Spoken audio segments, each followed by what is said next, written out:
it's very possible that the secular crisis of the next civic generation is going to be this one, of the encounter with the realization that not only are we not, as Copernicus demonstrated, the physical center of the entire universe, but the fact of the matter is we're not the only sentient form of highly developed technological life in the universe. This is genuinely going to threaten to dislocate us, because even while we were dislocated from the center of the physical universe by the Copernican revolution, that we still insisted upon holding ourselves in the center of the universe as far as sentient intelligence goes. So this is a major shock to the human system that is in process. Boom.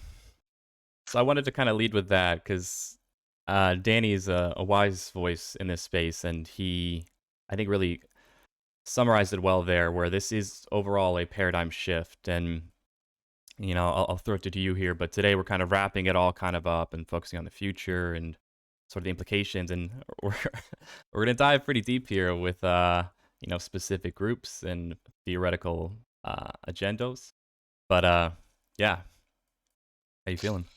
Yeah, man. Excited for this one. Excited that we've gotten this far. So for those of you who've tuned in the past few episodes, we were talking about a lot of Catherine Austin Fitz's work. Where has the money gone? How would something such as a secret space program get funded? And showed a little bit of Richard Dolan. And that was Danny Sheehan on the Thrive movement. And was that Thrive 1? Was that the film? Yeah, that's the original.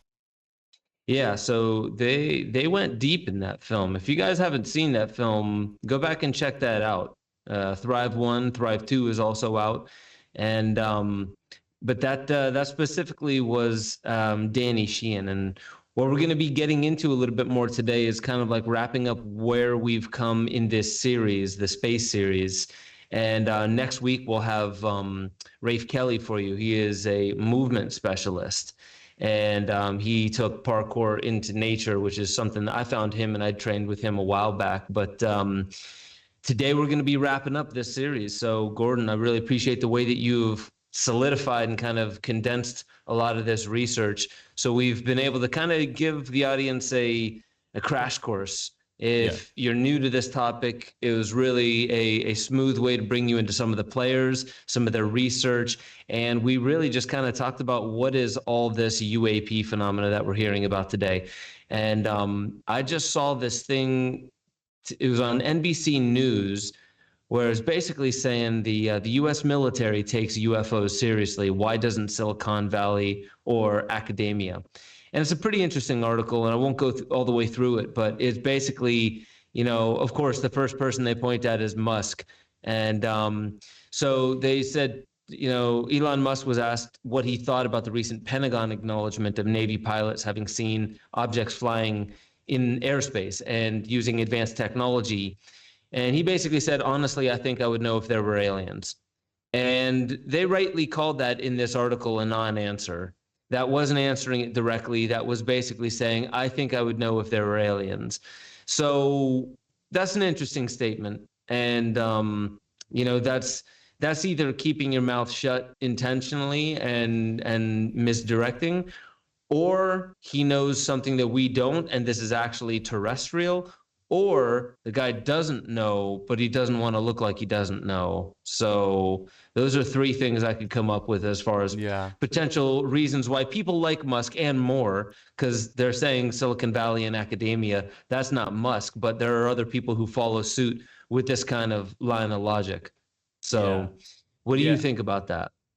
Well, I think Musk is tricky. I mean, for me, honestly, the most authentic in my opinion, where you see him was probably on Joe Rogan, and Joe really pushed him on this.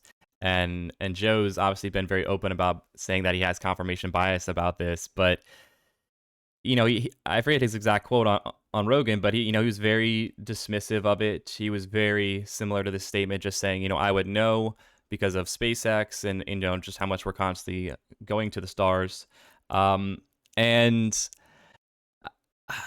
You know, I don't know. I don't want to be too speculative. For me, honestly, I feel like I just think he is a very busy guy running so many different companies.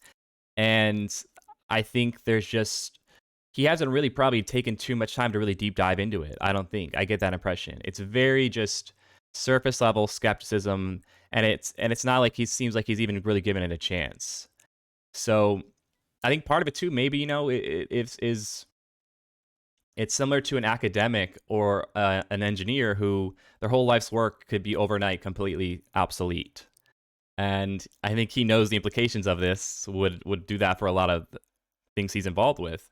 And that's slightly an identity crisis. I don't know. That could be something very challenging to have to kind of accept that, wow, like I could have put in all this time and energy.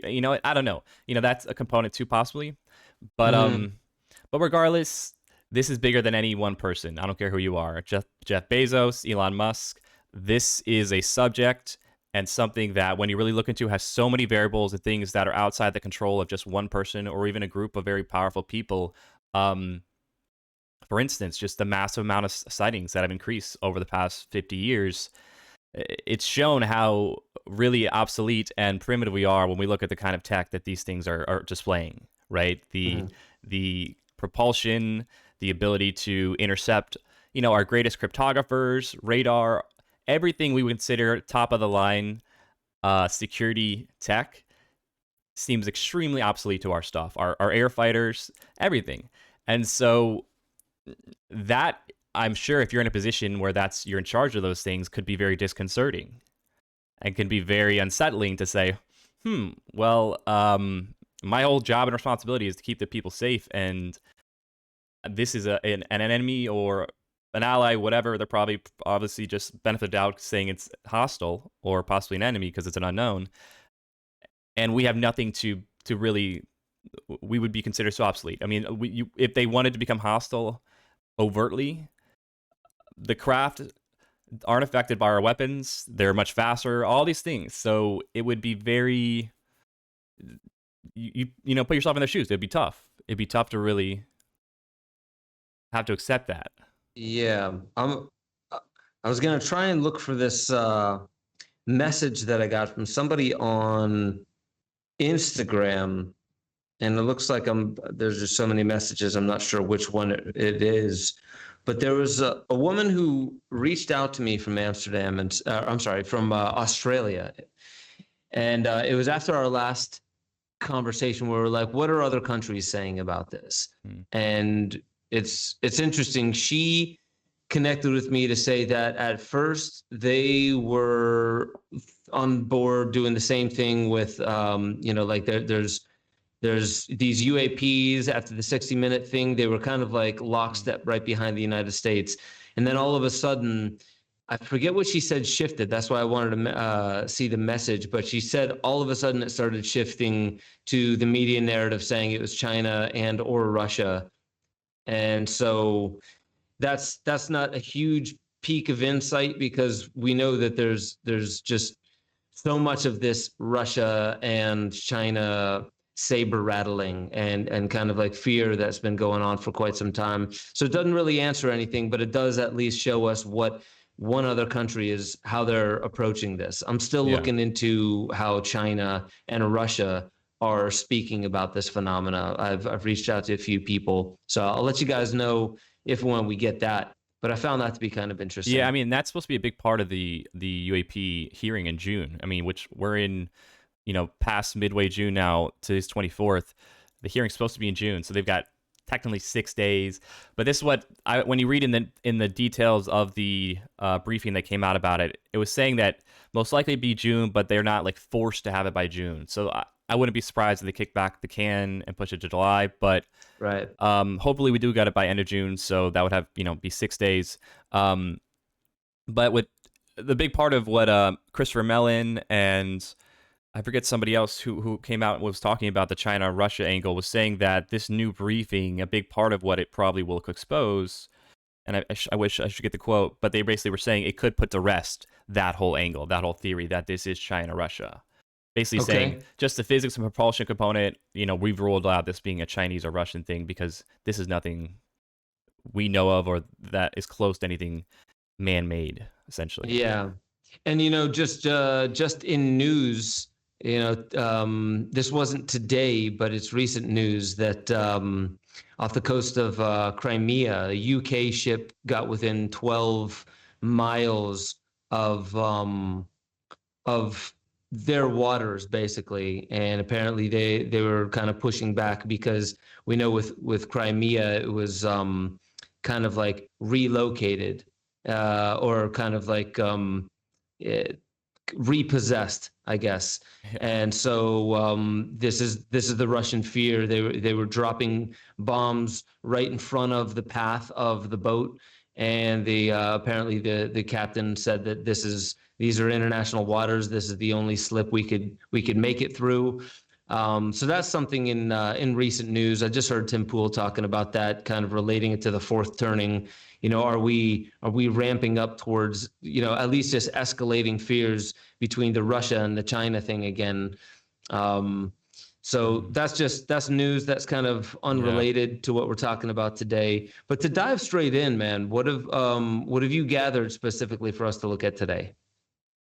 So really today we're going to be focusing a lot, pretty much the entirety, on Richard Dolan's newest book called The Alien Agendas, a speculative analysis of those visiting Earth. And just so people know, Richard Dolan, and he talks about this a lot on his show and in this book, he's a very, very, scientific first kind of, I don't want to say straight laced, but he's very much like, he takes it like the approach as an investigative journalist or a lawyer. He's very much based on forensics, empirical data. A lot of people argue he's one of the most, real credible researchers in the field. He's very legitimate with how he approaches work. So this book for him is a little bit out of his comfort zone, but he got to a point, he says basically that the evidence became so overwhelming just from meta-analysis of experiencers or people who have been actually physically taken in one way or another on a craft, that he had to do a speculative analysis on it, and that he had to really look at it with a fine comb and sort of say, okay, there might be some differences in minutia of certain people's testimonies, but what are the overall core things that I'm hearing a lot? This specific group, these specific things seen on the craft with these groups, some of these key details. And as we were kind of saying, if you've listened up to this point, the other podcasts, and I highly recommend to do that before you jump into this one maybe, but it is what it is if you're here, because this one's going to be one, it could be kind of psychologically abrasive if you just jump right into this. It can be very kind of hard to take in if you haven't really looked at everything before this, the finance component, the other physical evidence component, the historical component, to see that this is logically possible, that they're here, that there are different types of groups with different agendas, and these kind of notions and theories and analysis that he'll present and we'll talk about will be more easier to accept if you've done sort of the work before this, the research before it. This is sort of calculus level, deep down the rabbit hole, red pill type stuff. And you first need to understand the basic mathematics and algebra and geometry before you jumped into this. So that huge sort of caveat qualifier aside, we're still going to go ham on this, and we're going to be like, look, this is what it's saying. I don't care how it sounds. I'm not here to commit you. I'm just, like we said the whole time, just giving you the puzzle pieces. You take it how you want, but this is what the majority of people are saying in these types of groups, these certain things. So, I'm all about, let's just look at it honestly, with an open mind and an open heart. And the key is trying to get to the bottom of it. That's what we're about here. And, I think right now this is the best thing. This book does the best as far as like what groups, who are they, and what are they doing here, their agendas, and it doesn't go too far where it's like other certain people maybe in the field who you start to get too speculative down the line. Yeah, and there's plenty of that. And what I like about Richard Dolan is exactly what you said. He's very meticulous. Like he tries to do his best not to make huge leaps without something to kind of back it up, verify it.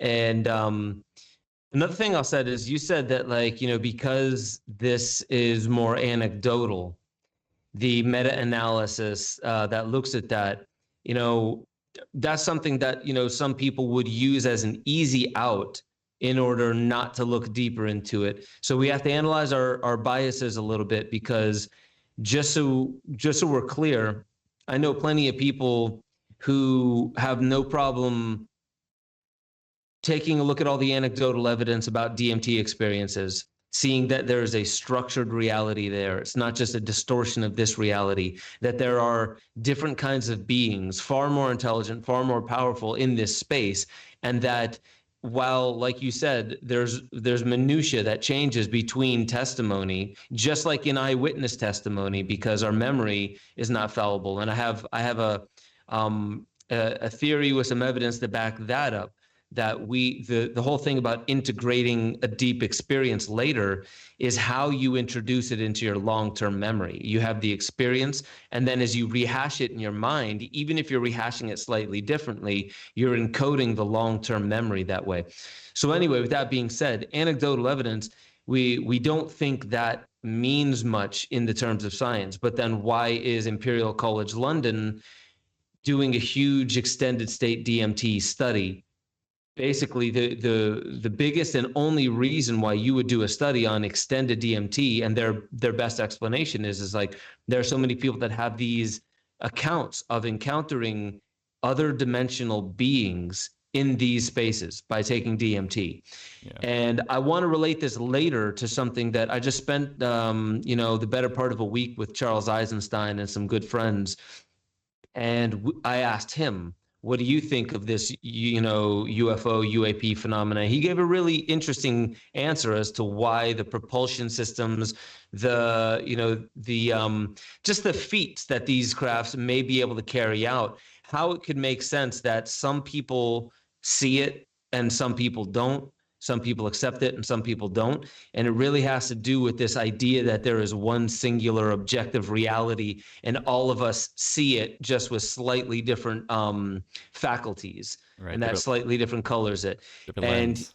Yeah, and he says, listen, if we're going to take anything from quantum physics, it's that one singular or objective reality is far more fluid, if there at all, in his opinion. And so right, we can get into that lately. But when we're talking about anecdotal evidence, I just want to say, even Imperial College London found the anecdotal evidence of trip reports of DMT users so overwhelming that they raised millions of dollars to put people in that state longer so they could catch their bearings and maybe potentially catch a conversation or have more time in the presence of some of these beings. That's what science is doing today. Yeah. Right. So let's just take it all with a grain of salt and open our minds. Yeah. There's serious people studying this stuff, and there's serious people, like we said, now coming out talking about this UAP subject, from scientists to public officials to defense officials. And okay, fine. If that's what it takes for certain people to really start taking it seriously, I get it. I understand that justification. But no matter how you get there, if you're ready now to start asking the question, okay, I don't think this is Russia or China, and I do think these are actually some form of advanced intelligence, whether it's extra dimensional or just coming from a few galaxies away. The bottom line is there's an intelligence. There's probably some form of hierarchy with each group, similar to us, just way more advanced on all different levels. So Dolan, we'll jump into it now.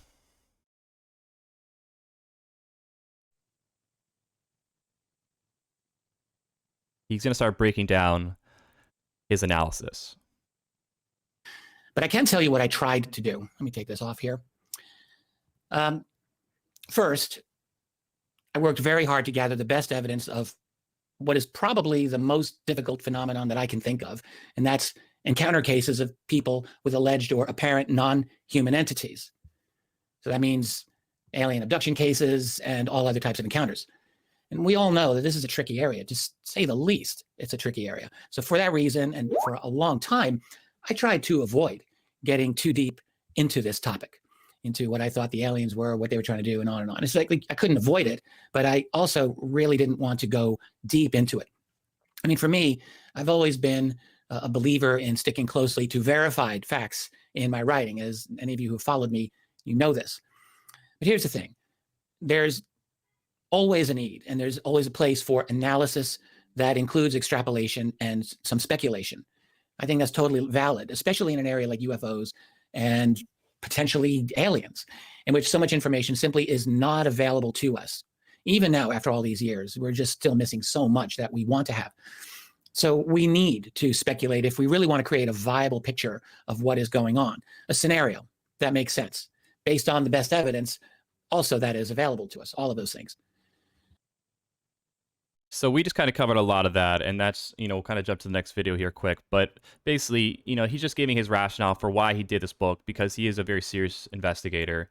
And, just like theoretical physics, why do we need theoretical physics to exist? Because it's important to theorize and push the experimental physics and, mechanics of engineering to try to match these theories. And so this is essentially what we're doing, but you can do it in a very scientific, serious way, which I think he did I think he did a very good job in this book doing that. So let's jump right to the next one. What I've tried to do is identify what types of beings that people encounter, what the capabilities of those beings appear to be, how long they seem to have been here, and why they are here. And also, to the extent possible, what are their relationships to each other? That is, what are their goals, if any? Are there good guys and bad guys out there? And if so, can we identify them? Is there a long-range plan? All of these types of questions. So to do that, the first thing I tried to do was to take the long view of the interactions that people seem to have been having with these beings over many, many years, going back into ancient times. After all, if one or more group has been interacting with us for a long time, that might speak a lot toward their relationship to us.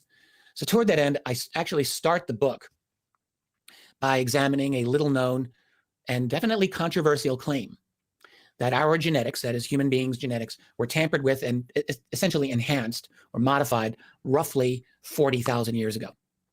Now, this is based on the evidence of something known as the D allele of a gene called the microcephalin gene.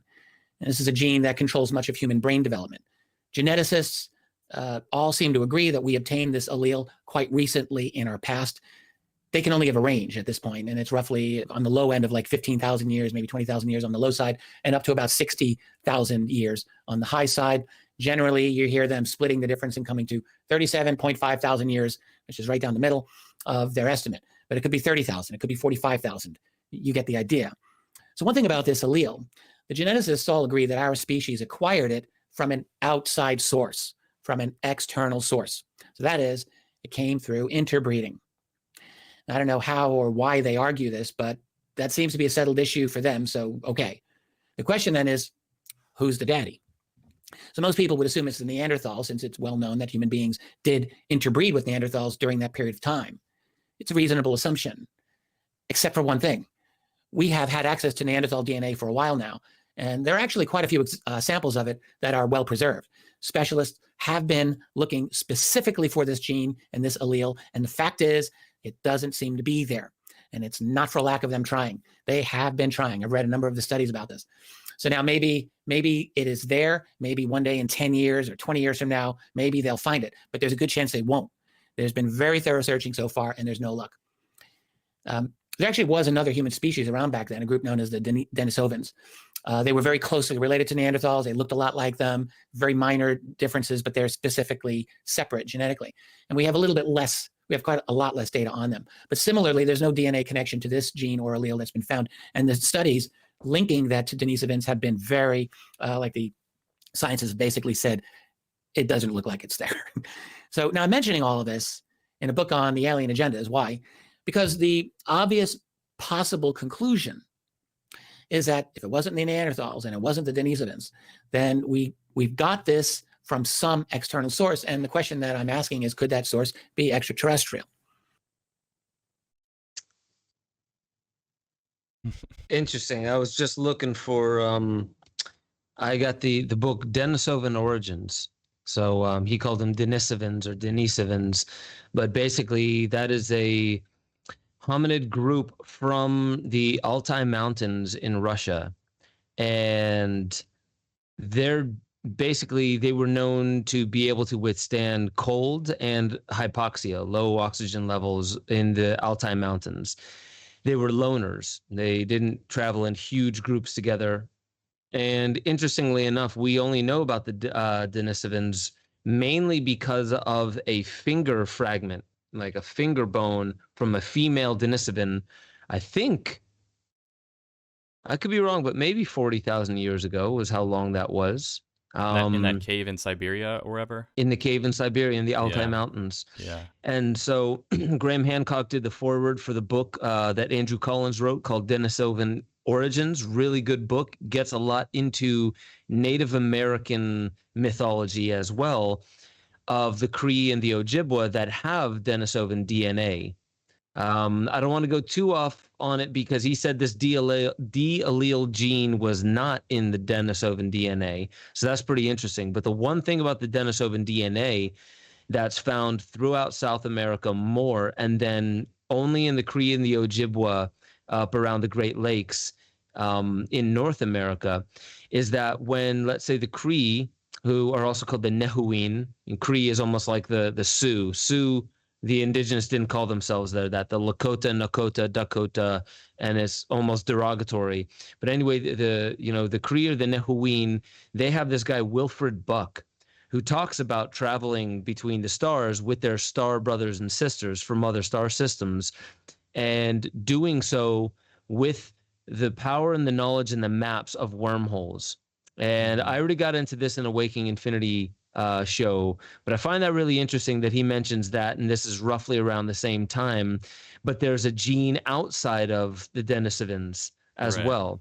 Right. And so the last thing I want to end with is that the Cree and the Ojibwa, especially the Cree, they had it's called the Grand Medicine Society. It's their shamanic caste. So they were actually like, they had a caste made up of a shamanic society. They had their own tents, but then they stayed with the tribe. And then there was this other group that were far larger, and they were called the Jessikid. And they were a shamanic caste of much more sophisticated magicians, as they knew it. And they could perform far deeper healing. So when the Grand Medicine Society couldn't figure out how to heal somebody or something they needed that shamanic prowess for, they would go to the Jessikid, who are far bigger in stature and are believed to have the Denisovan DNA. So that's an interesting tie-in. It would have clicked a lot more had the Denisovan DNA had the D allele gene. But now this could be slightly different as well. So I'm just going to keep that in the back of my mind. You guys do the same. If anyone has any more information on that, let me know. But that was a good clip. Yeah, it's pretty wild. I mean, that the allele is a really critical thing that he pointed out in this book that really stuck with me, and that's a pretty strong piece of evidence to use for the whole ancient astronaut theory, the ancient alien theory of have we been altered in some way genetically in the past. And I mean, that is, as he said, and as geneticists would say, only something that happens through interbreeding from an external source. So, and we'll get into present day, this whole idea of what they're doing on these craft, but a lot of it is still tied in with procreation of different ways and artificial insemination. And it seems to be a major through line that there's, there's a real reason to want to be mixing with humans, essentially. So, this next clip, let him keep diving deep into I think he starts now on to the first group. Could it be that is an extraterrestrial solution to this? And I will have to say, absolutely, why not? Now, I don't know that, but I think it's a genuine possibility. To support this theory, I look at the spread of things like sky god myths in human history, and also brought forth some other connections that I believe strengthen this contention. One of them is the creative explosion that took place in our species around 40,000 years ago. I mean, certainly what we see at around that time is an exponential growth in human artistic genius, as well as in innovations in tool making and a lot more. So something clearly switched on with our species at around that time. Okay, so that's all I got to say on that whole thing. There's more in the book, but I'm just going to leave that here for now. Let's move on. The reason I brought this up is that if we are someone's project, like if there was some hypothetical extraterrestrial species that looked at us those thousands of years ago and said, close but not quite there, let's tweak them a little bit. Boom, here we go. Is that a possibility? If it is, then we might be somebody's project. in the line of what Charles Fort about 100 years ago wrote, he said, I think we're property. Maybe that's true. Or maybe we're someone's project. If that is so, right, someone who decided that we would benefit from a genetic tweak, then what do we have to say about all the beings that people have been interacting with over the years? So let's start looking at that. I began by looking at encounters that people have had with completely human-looking entities. Or I should say entities that look human or looked human, but somehow or another didn't seem entirely human. So anyone who has studied this area knows that there are many such accounts like this. And they go back for thousands of years. And as a matter of fact, we've got some very, very interesting written accounts that go back at least several centuries. I have included several of those accounts in my book. None of those beings, this is very interesting to say, come across as hostile. Those types of encounters, the beings really come across mostly as standoffish, but they do seem to have had an occasional interest in monitoring the activities of our ancestors and very occasionally interacting with them. So combined with enough of good quality observations of UFO activity in ancient times, my conclusion is that at least one significant group has been here for a very long time. Okay, so that's the first main group he talks about in the book, that there is a very ancient group, at least one, could be multiple ones, but he definitely thinks there's one, and this idea of a human-looking group, which there's kind of many versions of human-looking groups, essentially, but a big popular one that's sort of big in the pop culture space of ufology is the Pleiadians. These very supermodel-like looking ETs, beautiful eyes, beautiful hair, that come apparently from the Pleiades star system. So that's one of the first main groups. And I believe later, and he discusses, but also in the meta-analysis, a lot of people have talked about experiences with this particular type of group. So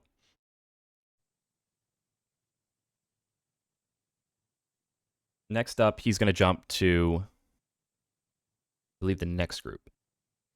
Now, one question that I ask myself, and I'm sure you are asking at some point, is why would they look human?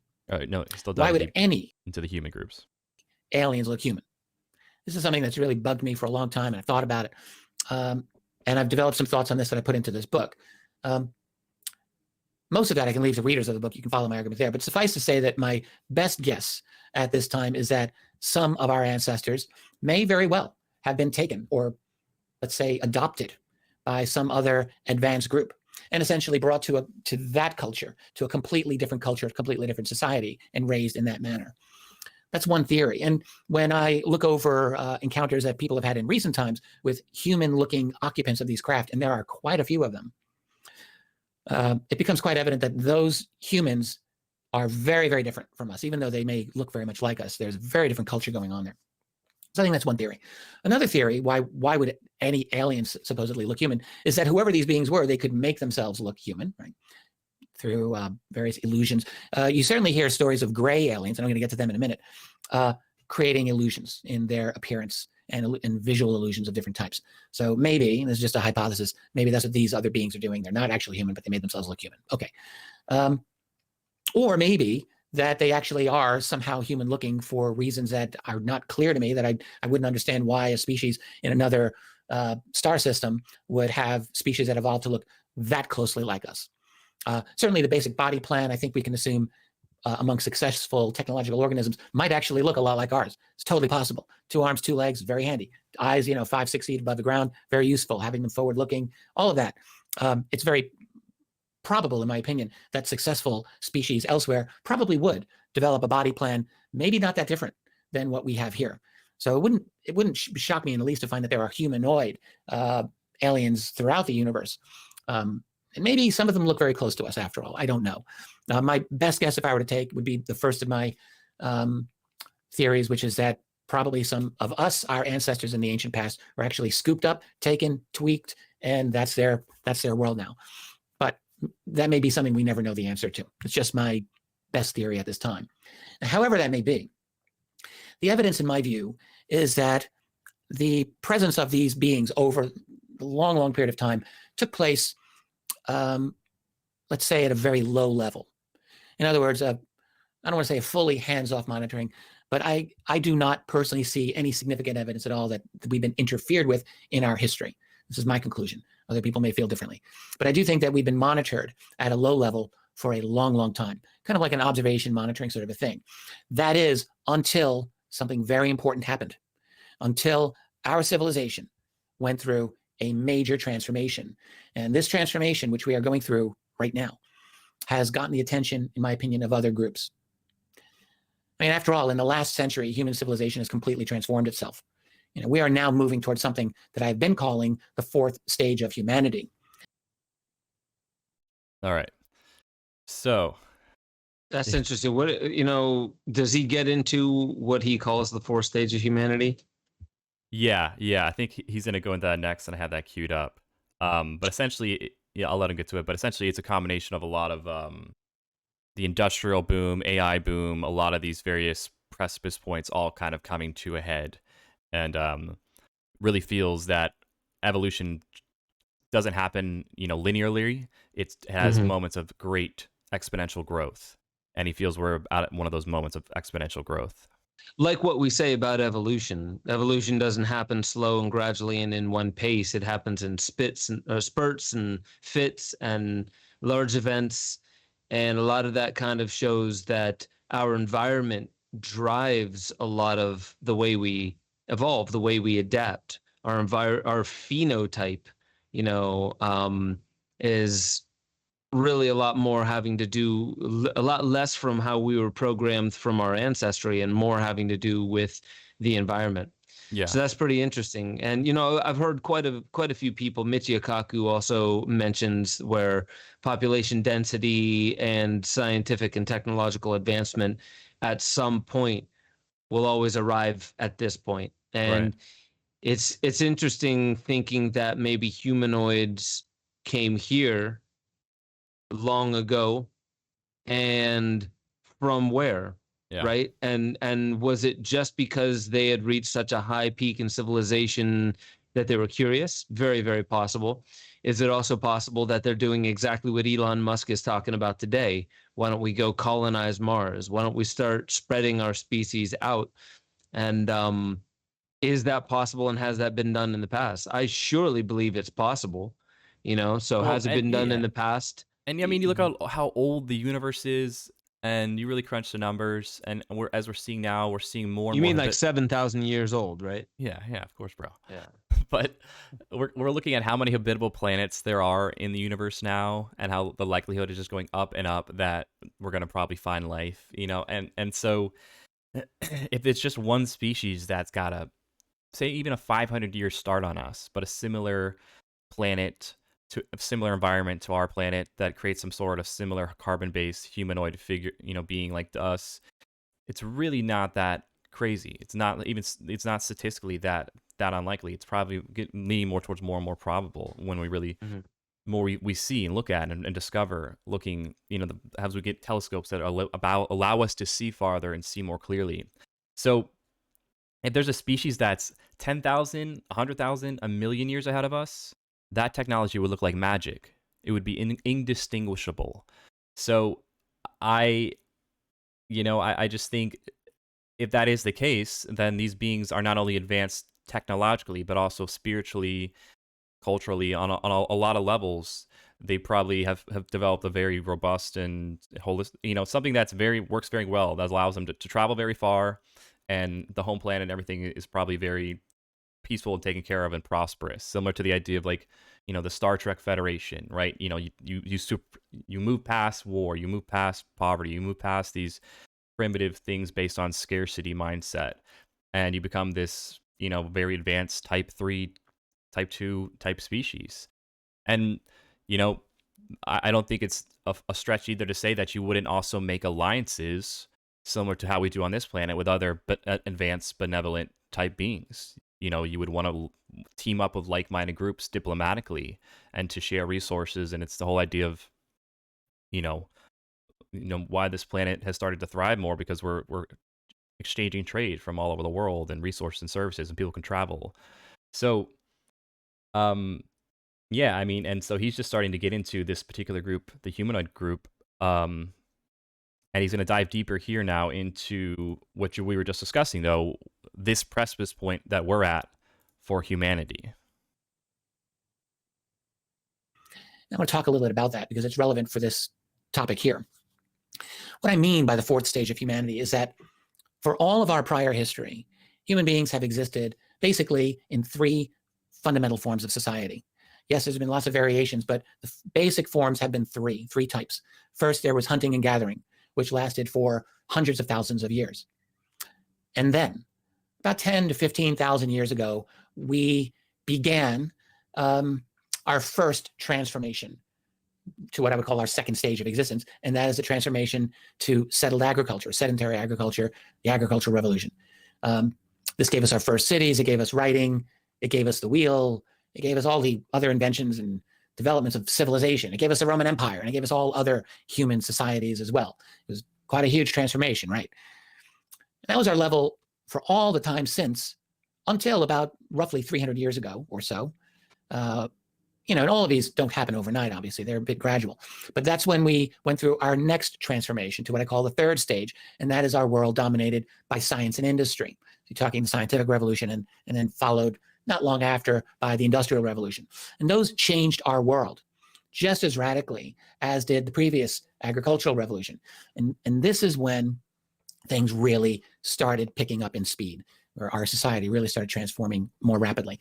So by a little more than a century ago, let's say the turn of the 20th century, I mean, people were developing serious technology by this point, from railroads to telegraph, to the car, to the telephone, to airplanes, to electronics and powerful weapons like the atomic bomb and transistors and computers and space travel, the internet, smartphones. And now we are on the cusp of strong artificial intelligence and genetic engineering and really the digitization of our entire world and a lot more. And I'll just interject here. If some of you wondering, like, well, why aren't you talking about this? I actually am talking about this all the time on my website.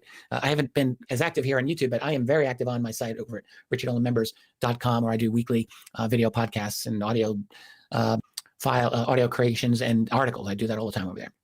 So I'm talking a lot about the fourth stage of humanity and this transformation that we are going through. And it's an absolutely tremendous. Like, I think people are kind of getting it now, and you hear people talking about the Great Reset. And I think, yes, that is part of this, absolutely part of this. But this is even bigger than that, what I'm talking about. So now, because we are experiencing our next major transformation, the fourth stage of humanity. So what is that? It's a transformation unlike anything that we have ever been able to think about before. It includes not just strong artificial intelligence, not just genetic engineering, but it includes universal 5G technology and smart devices that are, unfortunately, from us ending all traditional notions of privacy. This is something I've talked about here in the past. But also, it just includes much, much more. And while it threatens to take power away from individuals in all sorts of ways, it also is very likely going to give the human race as a whole tremendous power to do things it has never been able to do before. So I believe that this is why our development as a civilization has gotten the attention of anyone in our galactic neighborhood who has the ability to check us out.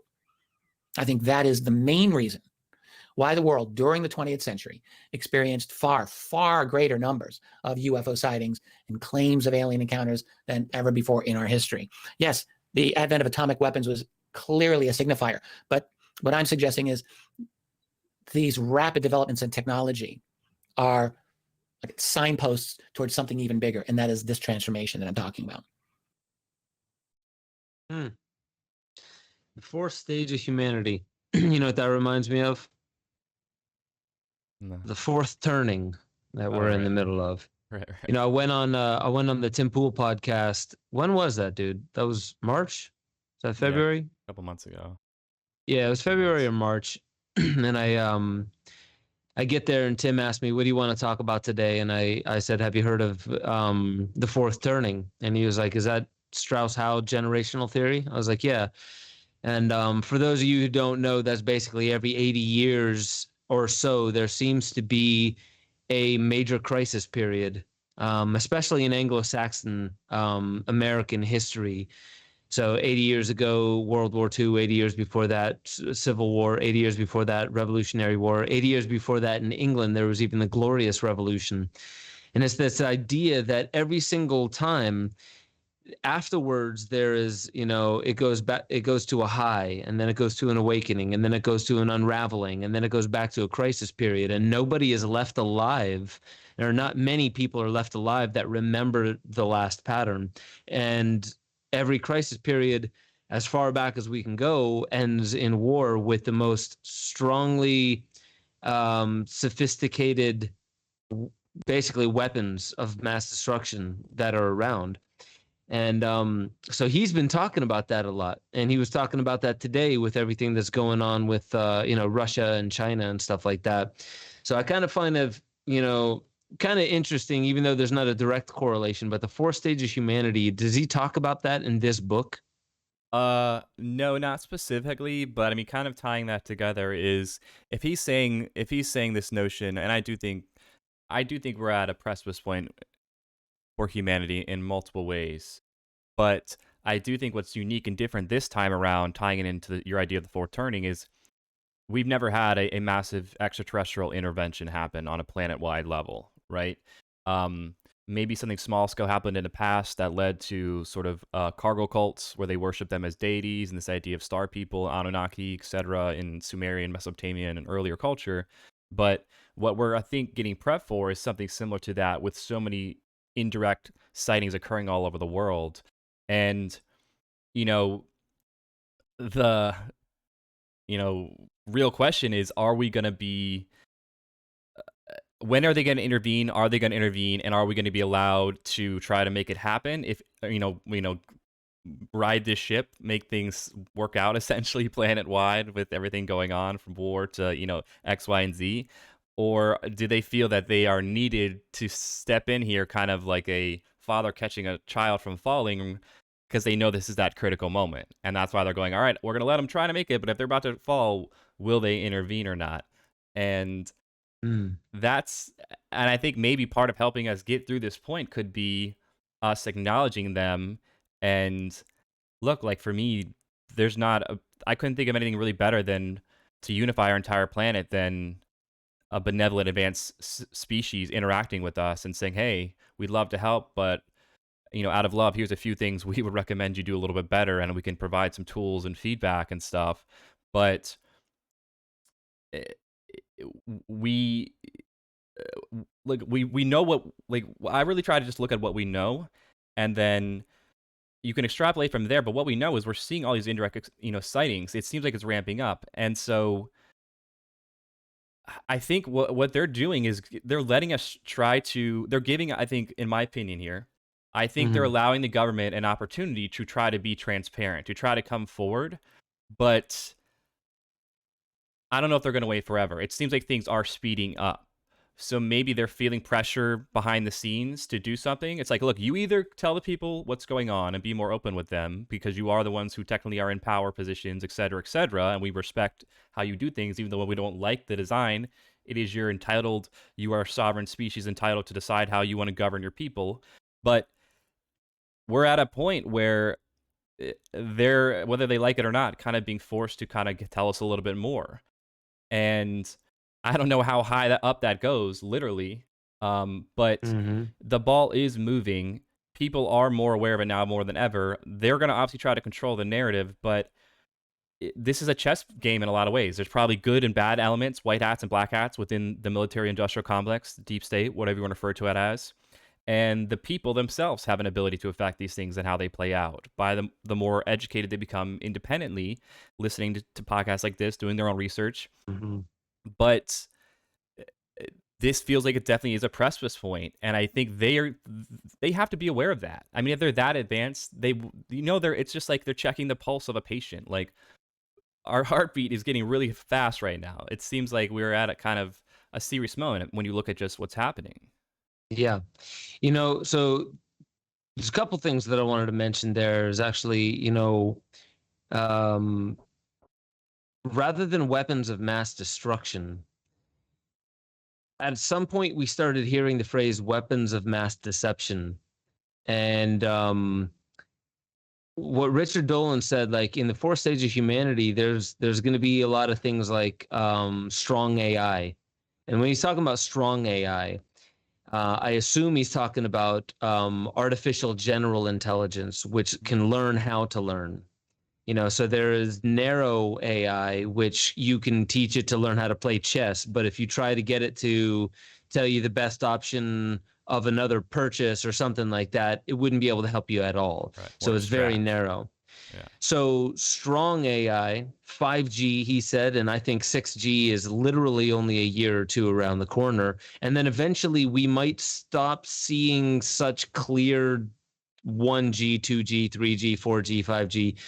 And because 5G isn't the replacement of 4G, it's adding on top of it. 6G isn't going to be the replacement of 5G, it's adding on top of it. It's adding complexity to the communication. And then genetic engineering. And so the interesting thing I see about that is we don't need to be, we already saw what could be seen as the ultimate weapon, with atomic and nuclear weaponry. Beyond that, it's just how many more nukes can you have, and that's how we can destroy the world hundreds of times over by now. And so strong AI, 5G, smart cities, genetic engineering, things along those lines, that is what is being used right now. Because really the only thing that's going on, other than some upsets, not even huge inflation, we're not seeing other than the past 2 years have been weird for very specific reasons. But other than that, it's not like, other than protests and things like that, that there's huge skirmishes between countries. So there's not World War III like we would have imagined it. And so you say, could they be stepping in? Whatever this is, could there be some kind of other higher intelligent force stepping in at a point so where we don't just destroy ourselves? And I'm curious about that for sure. And I'm also very the one thing I want to say that I feel a connection between what I was saying with the DMT, pan-dimensional, interdimensional beings, and ET, alien connections, because all the way back to Terence McKenna, he was talking about that connection. Graham Hancock is also talking about a lot of the abduction stories. He and this other author that he was researching was drawing one-to-one correlations between abduction stories and endogenous DMT dumps. And this is not to discount one for the other, because you'll hear things as long as, as far as people saying you and me, Gorda, we've met in the flesh, but right now we're only meeting in a digital forum. And then later, if you and I were really, really, in tune with one another, we could meditate and potentially meet each other in another form, less restricted by 3D reality body here. kind of idea. Right. So there's at least enough anecdotal evidence to take a look at the beings that we're seeing on DMT and what tribes were seeing through ayahuasca and various other sacraments, that these are beings that could also have a physical body elsewhere. Right. And the fact that DMT brings them about doesn't mean that's the only explanation for it. Right. So I want to throw that out there. And I guess after this next clip, I want to talk about Charles Eisenstein and his ideas about that. But I wanted to let you chime in. And to back up that kind of, and what witnesses say who have been on board, if these beings do have the ability to use craft that can basically blink in and out of space-time, meaning they most likely have some strong understanding of dimensions and dimensionality to where their craft can go into a different dimension. A lot of people talk about ships phasing in and out or just blinking out of, right away, just seems like they just blink out of existence, literally. If these beings and their technology is integrated with consciousness itself, which a lot of people talk about, that the craft is actually synced with the pilot's consciousness and moves based on the thought of the pilot, these beings also being able to blink in and out of space-time, then they could go to a certain dimension. Maybe they know how to get to the dimension that's the same dimension that you're experiencing under dimethyltryptamine, right? So their understanding of dimensions and these kind of things probably would be so much more advanced to us, but to them it's probably like, oh, this is basic algebra, right? Like we don't know how normalized it is to them already. But once again, if we're looking at the scale of things, and if you extrapolate out, like if these beings have learned already how to create extremely organic consciousness integrated technology with their ships blinking out, I mean, a lot of these things, it doesn't have to be mutually exclusive, as you're saying. It could be both, that they have their ability to drop into third dimension, vibrate at that frequency, energy, and vibration, similar along how Tesla described understanding the universe, and then turn up the dial essentially like on a radio and blink into a different frequency or vibration in a different dimension. I mean, all the scientists are saying now it's like 12 dimensions, and it could be dimensions layered on top of each other, right? So they could just be one little dimension above, and DMT might be 4 or 5 up, but the concept behind this, if you understand the mechanics and the mathematics or the physics or whatever exactly it is when you're dealing with that stuff, then you know how to manipulate it. I mean, just like once we learned how to manipulate Einstein's equations and understand GPS and all these things that now would be considered magic 200 years ago to people. You know, the fact we're doing this right now would seem crazy 150 years ago, maybe a lot less. Exactly. And, you know, when we come back, I want to talk about 2 different things. For one, you're mentioning the 12 different dimensions of reality, and the idea that some people say, like, I don't think we're living inside of a simulation. I think we're building one, and we're preparing people with this idea that, oh, we're already inside a simulation. Why not 6G sentient world simulation? And there are, you know, 7, you know, so there's, you know, as far as like the internet, there's the physical layer, the data link layer, the network layer, transport layer, session layer, presentation layer, application layer. And so like these are different layers of the internet as well, could almost be looked at as dimensions of the reality of the simulation that is being built. It really is. And the other thing you said is like, how could these intelligent beings potentially control craft that move in ways that would rip a human apart so fast it would rip a human apart? I asked Charles Eisenstein about that. I'm just going to say it now, and I'll make it brief. But he was basically, you know, saying, he was like, you know, well, there's an explanation that I don't hear enough people talking about. And I was like, they're unmanned, controlled by consciousness. And he said, they don't have to be.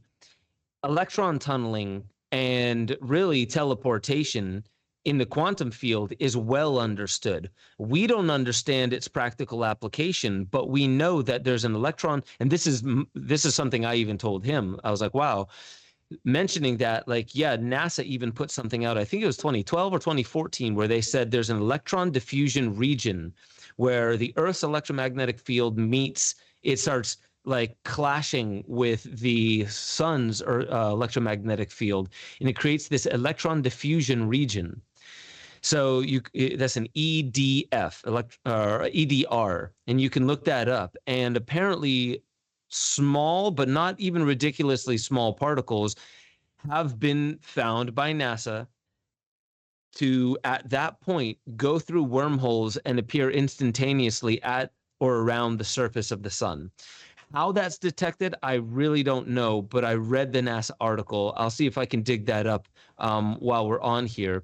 But basically, Charles's idea was that when you see this craft doing something that challenges what modern scientists understand, it could also be because modern science is looking at ways of framing the explanation as being something that is similar to the way planes fly.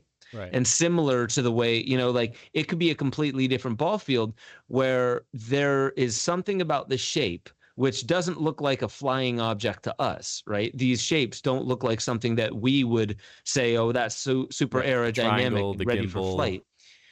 Could it be that these are operating? What Charles Eisenstein said was, in different timelines, different people's realities. So the people who do see these types of things, they're seeing it because it's in a timeline that they're willing to open up their spectrum of consciousness to receive. Others, they will be looking, and I have an anecdote, I won't share it now, but I have an anecdote of exactly this, where other people, super credible people that I know, one being Pete Evans and my camera guy, when we were filming a film on cannabis, saw something in the sky. I saw one thing, the other people around me saw the same thing. They didn't see it that same way. And I was super confused by that. And Charles's explanation is that we see what we are ready to see. We fill in the blanks of what we're seeing through conscious processes as much as actually just seeing raw reality, if there is such a thing. Mm. And he's basically saying that a lot of the maneuvers that these crafts are performing have more to do with something akin to electron tunneling or teleportation. And when you're seeing them moving, almost like frame by frame in a movie, like that, it's teleportation in that direction. And to me, I asked, well, why would it move at all? Why wouldn't it just teleport from place to place instead of going frame by frame? Yeah. And he said, well, the frame by frame wouldn't be like the types of frames that we're talking about. It would be something that would appear seamless in the same way that human movement looks seamless, even though the mind seems to break things down into frames too. But his explanation for that was their signaling. As far as I remember, he was saying it's a signal. It's there to be seen. Yeah. Like they're not there to be missed. They're there to be seen. And one more thing, and I want you to comment on that, but there was Marlon Turdu said, she's in the chat. She said, I'm an airline pilot, and if you knew how many times air traffic control radar asks around if aircrafts in their sector are able to see something that suddenly pops up on their radar screen. And she basically just says, beneath that, she was like, I'll try to focus from now on the reports from civilian aviation, because it's kind of interesting that the military has only focused on stories that have come out of military aviation, even though there are far more civilian aircraft in the sky. Right. Well, and what I know, Lazar and a few other people, I think Lou Elizondo might have talked about this, but a few people also talked about, look, I think what we're seeing is multiple different versions of multiple different technologies, right? Some very, very, very advanced. What you're talking about seems very advanced, and some a little bit more primitive, right? But ultimately, they all have the ability to be interstellar. And the more advanced one also have the ability to go under the ocean.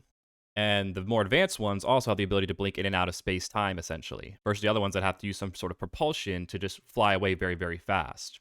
So one of the other big propulsion engines or systems talked about is the idea of some sort of anti-gravitic type engine that's creating a basically sort of like a warp drive. It's creating a bubble around the craft that's literally pushing like a bowling ball on a piece of very flexible fiber. It's pushing in front of the craft, and the craft is literally moving by the bowling ball moving it along.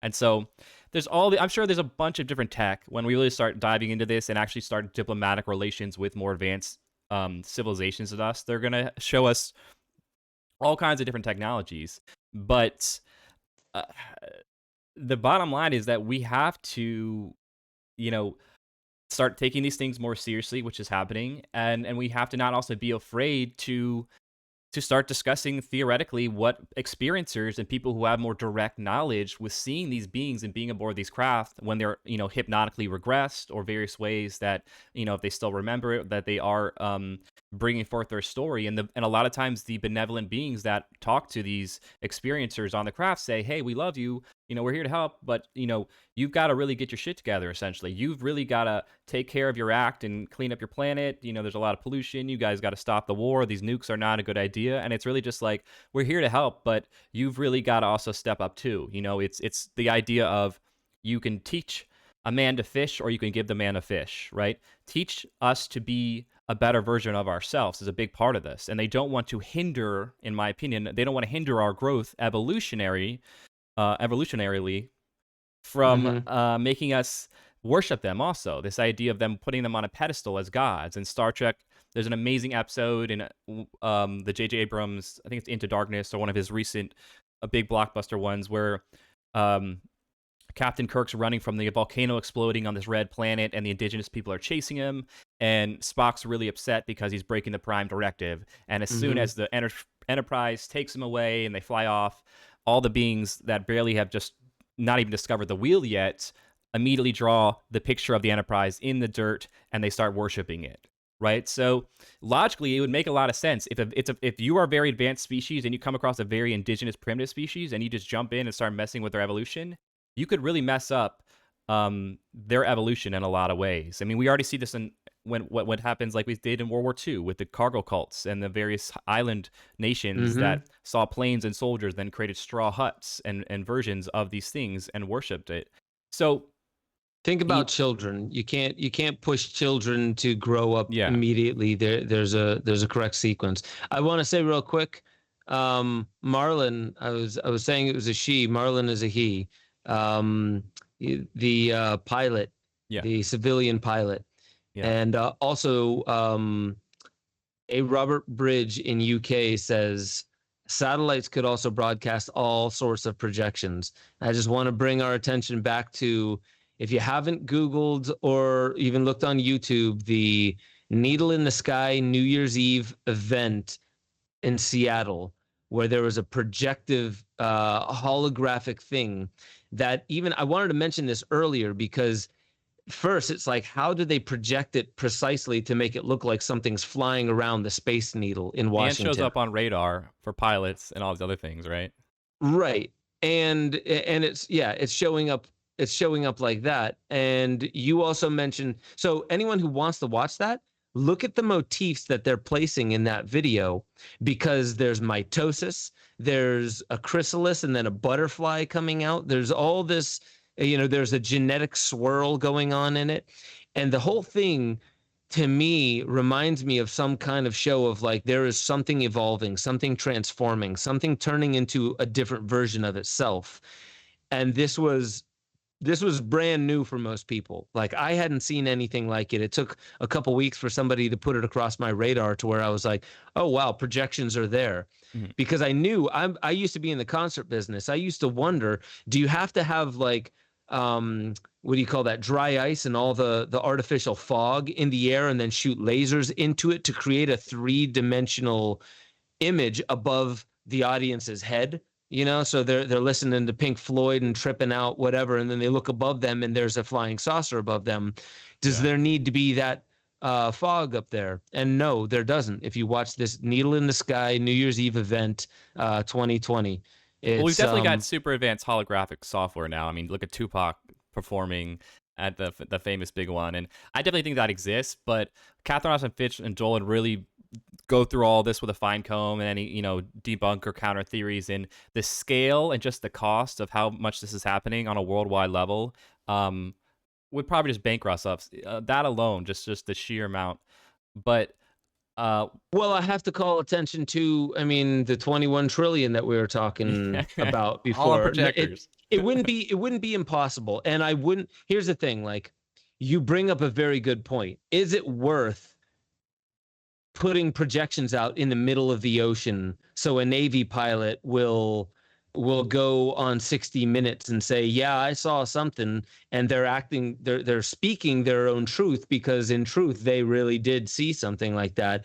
Is it all just a holographic projection to take over the world, like Project Bluebeam, like Serge Monast said? There's going to be a fake alien invasion. That's the psyop theory. Yeah, that's the psyop theory. And I have to bring attention to it. But again, I'm not even fully standing on that, because I have to have an open mind towards the fact that we're all biased. We're all coming from a very little bit of context, a very little bit of information plugged into a little bit of context in a world of stuff we don't know, talking about, do I believe it or do I not believe it? I think it's best that we just, like you said, stay really just kind of neutral to the information, take a look at it, but not deny that we also have holographic technology. That's important for other angles. I just really try to approach it, like we said from the get with this whole podcast, as an investigative journalist or a lawyer arguing a case. Like, where does the most evidence support what conclusion, essentially? And with what they're doing with jamming radars, with what we know about physical material and metamaterial supposedly in possession by the government. There's so many other angles where it just makes like that theory not really stand ground enough for that to be alone. No, I'm not negating that there might be certain instances where they try to use that, but Right. with these certain really, really credible cases like Dr. Commander Fravor and the Tic Tac and the Gimbal videos, there's really something clearly going on here. And in a real, very physical way that the pilots can't explain, and they're seeing and they're tracking and all these things. And so, jumping back though to Dolan, essentially though, all this being based on meta-analysis, once again, of people who are actually experiencing these beings on a craft and experiencing these beings interacting with them. So now he's, I think, finishing discussing the fourth phase, and then he's going to touch on the next group. Now, even though throughout our long history, people saw what we would call UFOs, and they also encountered beings, or I guess I should say claimed that they encountered beings that were not from here. It was really only during the 20th century that this really happened in the sense of non-human looking beings, that is aliens. It's true, like there were sightings of so-called fairies and little people and things like that. So I shouldn't make it a full blanket statement like that, but I'm talking about the types of aliens that people report nowadays. That includes beings we call the Greys. Right? And it also includes other types of beings that are sometimes overlooked that people have described. Other humanoid beings that are short but not the Greys, sometimes described in various crash retrieval accounts. I discuss this in the book as well. It also includes taller entities, and it includes beings that look like other species on Earth, like insect-like beings or reptilian type beings, and others still that look sort of human but not quite human. So when you go through these reports, as I have gone through them in preparing this book, you have to allow for a substantial amount of error on the part of witnesses. I think that's just inevitable. But the thing is, there's been a tremendous amount of consistency with the basics. In my view, something definitely is going on regarding other types of beings that are here. Now, these other types of beings do not all act the same. One group has consistently been linked to the phenomenon of abductions, and that is the Greys, of course. I spent a fair amount of space in the book analyzing the Greys and what they appear to be up to. There is clearly a covert operation going on. And in the book, I make the case that this operation is known to at least some of the human elite that has power today. And also, I make the case that this elite is powerless over what is going on, or at least they feel that they are powerless to do anything about it. And that is one big reason for secrecy on their part. It's not the only reason, but it is a big reason. I don't think that they are able to stop this. And if they were to out the whole thing to the rest of the world, I don't think that they are confident that they could deal with it effectively, even under those conditions. And I think that's why they're not. That is one reason why they're not saying anything. I also think, and I wrote in this book, that the abduction program, I think, is going on for multiple reasons. It's not just. Oops. 1 second here. Oh, back to back. All right, we're back. I mean, the main reason everyone talks about is the creation of a genetic hybrid species, one that looks human while still possessing critical qualities that the Greys have, and also their allies. If you believe that the insectolin type beings are their allies, which I think David Jacobs is probably right on this, and that the insectolin type beings are really running the show in the background. I think that's a reasonable hypothesis. But anyway, the point of these hybrids is that they look human, but they have certain qualities that these other beings also have. One of those qualities is some form of telepathy, or if you don't want to use the word telepathy, maybe some level of mental influence that they are able to exert. So yes, you can see this element of it as a form of infiltration, and I do think that is a genuine possibility. I also think that there are other motivations for abductions that are separate from hybridization. And I go into these in the book. One of them I would just simply characterize as a highly sophisticated monitoring operation via implants. I definitely think that is going on. And not just by the Greys. So once again, this is him really diving into the meta-analysis of many, many thousands of experiencers. And the key things we're focusing on here is not all the really like minute speculative stuff, but what are the core things that a lot of people are saying that is correlating a lot. There's, a lot of people are saying this specific group, like the Greys, this specific group, like the Mantids, and seeing a lot of times when they're under regression and recalling back what they experienced, that the Mantis were essentially directing, and they felt like through multiple variables in their mind, their body language, the way they acted, what they heard or experienced. They felt like the mantids were more in charge for the Greys, essentially. And so what you're starting to realize, and this is what Dolan says also, that's important, I think, here, is that you have multiple people in this whole field of ufology that, I'll just be very blunt here. There's two leading figures that I respect both of their work, but I'm slightly critical of their work to one degree, where I think they're being a little bit narrow-minded. And the two main figures are Dr. Jacobs and Dr. Greer. Dr. Greer, a lot of people give him pushback because he thinks all ETs are benevolent and good. Dr. Jacobs, people give him pushback because he thinks all ETs are negative and malevolent. I think it's a mixture. I think we live in a very large universe, similar to, as Dolan says, and that basically we have some benevolent beings, we have malevolent beings, and I think we just have neutral beings that are just here to just kind of watch the show and are very hands-off. So I don't think it's absolute one way or the other, and I think it's an important nuance that needs to be kind of put out in the open when we start talking about these different groups and people start to get kind of anxiety and fear as these possibilities of these kind of crazy conspiracy theories might actually start to be a little bit more true, that these types of beings do exist. And ultimately, I'm very optimistic, though, that we can get our act together, we can make smart diplomatic relations with the benevolent good groups, and we can insulate ourselves from any malevolent bad guys by being in a strong alliance with the benevolent good guys. And I think part of that alliance would be, hey, just stop killing each other and maybe put away these really dirty and nasty weapons, and we'll give you great weapons to help with self-defense, but aren't going to ruin your atmosphere, and maybe have some fail-safes where you don't kill each other with it, but it'll protect you against any type of threat they might have, right? We don't know that level of tech and all that, but I am very hopeful that we can be smart about this. And this was sort of when we first started this whole series, was sort of the tough, this is apparently what happens by what Lawyer Eisenhower and others have said, and other corroborating evidence of people at the airfields. The word on the street goes that apparently Eisenhower, and there's a lot of evidence of people seeing him land at that airport that day, and we went over that he did meet with at least one group that day, and the word is from his granddaughter, Laura, that he met with multiple groups, and that the Greys were not asking him to give up our nuclear weapons, and the benevolent sort of humanoid group were asking us to give them up, but we're also saying we'll give you amazing tech to help rejuvenate and make your planet thrive and your people prosper. And the word is he succumbed to his sort of military paranoia coming out of World War II, that they needed to still have these nukes to protect ourselves.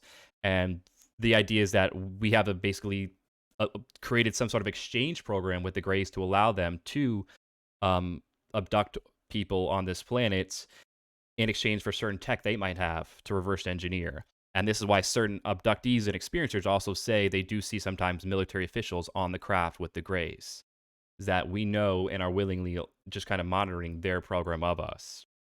I'd never heard of that. Yeah. So, okay. Yeah, that's a big red plot hill. thickens. And take it as you want, but that is sort of the main sort of theory leading up to post-World War II up to now, kind of. Yeah. I definitely feel like I definitely like that Richard Dolan said before that in the fourth stage of humanity, he mentioned genetic engineering on top of AI and on top of all those things. And when there are people like the David Ickes and really the ones whose ideas are the most uncomfortable to look at as far as the transhuman agenda. Well, the reptilians, that's his big thing, is exposing this bizarre or crazy outwardly notion that actually humanoid reptilian beings actually exist. And I remember when I first saw that, and when anyone would hear that just sounds so bananas. Mm-hmm. But once again, this is not about really just what's uncomfortable for us. If you hear, part of it is, we're looking to the abyss, but I'm a firm believer in the more we know, the less we'll be afraid, right? Ignorance leads to fear. And so a lot of part of this meta-analysis, a large group that a lot of people say they've experienced is that group. And we have to just own that. For sure. I think we also need to be super honest with ourselves. Like I get skepticism. I get where skepticism comes from, and I have it, but I think it's used in an imbalanced way with a lot of people. There's a lot of people who are skeptical and they're not open-minded. They're But if cynical. you can hold, well, and that's what that is. The Yeah. absence of open-mindedness with Yeah. skepticism turns to cynicism. Yeah. The absence of skepticism with open-mindedness turns to gullibility. Right. So, the interesting thing about that is, when you look back through history, you see a lot of reptilian iconography that doesn't prove anything. But what it does say is that we come from thousands of years, let's just say a couple thousand years of cutting the tallest poppy, if you know what that phrase means. The tallest poppy is like if anyone stands out from the herd, Right. if you're special in a way that most people can't conceive of, cut it down. It looks odd. You want a field of poppies that's all the same size, all the same height. And so the idea of cutting the tallest poppy, we've been doing that with everything, with our ideology. We've been doing it with potentially the way, definitely the way we feed ourselves, our morphology, our civilization, a lot of these things. We are conforming, we're homogenizing in big ways. If we do that, if we go on this several thousand year long normalization campaign, then anything that our ancestors used to possibly be like, yeah, there's totally beings, they visit from the stars. Then we'll look at people like Wilfred Buck today and, from the Cree saying that, our ancestors say that we have constantly been communicating with star people and traveling the cosmos using stargates, and using wormhole technology, and not technology that's outside of us, but actually inherent within us. That would seem crazy to us, even though First Nations people are talking about that. You mentioned mantid. Is that like praying mantis? Yeah, like basically they look like very large 7 to 9 foot tall praying mantis beings. And You know sometimes, where a lot else? of times wearing robes. So these praying mantis are wearing clothes. Like Interesting. It's just like, That's very Star Wars. Yeah, I mean, but yeah. You know what that reminds me of? All those DMT trip reports. Oh yeah. People talk Huge about praying that. mantis, Yeah. insectoid-like beings that were Yeah. extremely intelligent. Yeah. And maybe they were like 5 million times the size of them, but that could be the difference of the DMT state. Mhm. The only way that your symbolic mind can conceptualize something so much more intelligent is to just make it far bigger, right? So these are just concepts, but we used to work at Gaia. Just south of where we were working is the largest alpine basin in the world. So you look where Crestone, Colorado is, and you see that there's all this UFO activity and sightings and, paranormal phenomenon that happen around there. The indigenous, the First Nations people, no one lived there in that basin. They would hunt there during the good season and they'd get the hell out of there during the winter seasons. And even warring tribes would call truce to go in there. But several of those tribes mention that there are ant-like people under the ground that come out every now and then. Several of the tribes, different tribes, have these motifs of insectoid ant-like people, their height, their size, coming out of the ground, and they live in subterranean habitats. So there may also be a lot going on right beneath our feet that we just have very, very little clue of.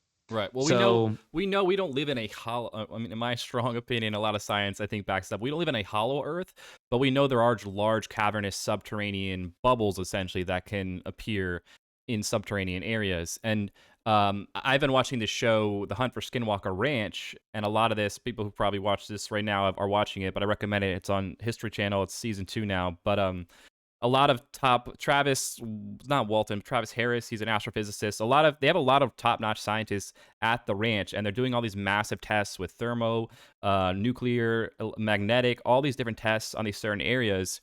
And a big thing that pops up is this idea of these skinwalkers that have been there for hundreds of years. All the native people nearby have talked about similar to what you're saying. And a lot of the owners and original people who've lived on this ranch talk about this idea of portals. And they have some weird things happen on the show that kind of correlate to that. But it's this idea of portals and things coming out and popping through, and this, and it starts to kind of line up with what the native indigenous people said all over the world. ancient archaeology, what we're knowing now and more with covert space program things, and all of these concepts, portals, faster than light speed travels, interdimensionality, all these things, like I said, I think these are all just different forms of some type of new, more advanced technology or way to manipulate reality very directly. And that's just like that's the level of how primitive we are when you start really saying, if these things are real and they exist and these beings already know how to manipulate them to this degree where they can just use it like taking an elevator up and down, then yeah, we're so primitive. I mean, and I think our arrogance, we should already be that way. We're a very young species, really, cosmically speaking. And we are really the new kid on the block, but we have a big ego, I'm sure, when they look at us. We are very full of ourselves with the way we treat our environment and the things around us. Like we don't even think we're part of the animal kingdom anymore, essentially. We're like, we've got off that because we've got iPhones and, it's like, so we are very disconnected in that way. But the bottom line is, whether you like us or not, what we're already starting to do with technology and all these major precipice points, I think is going to affect more than just our planet. It's having a ripple effect. It's bigger than us on the cosmic level. And that's kind of what Dolan was talking about with this whole fourth phase, is that they're seeing and monitoring and going, okay, now they're getting to a point similar to when we started using nukes. There's a lot more activity. All these other things, hard AI, geoengineering, all these things,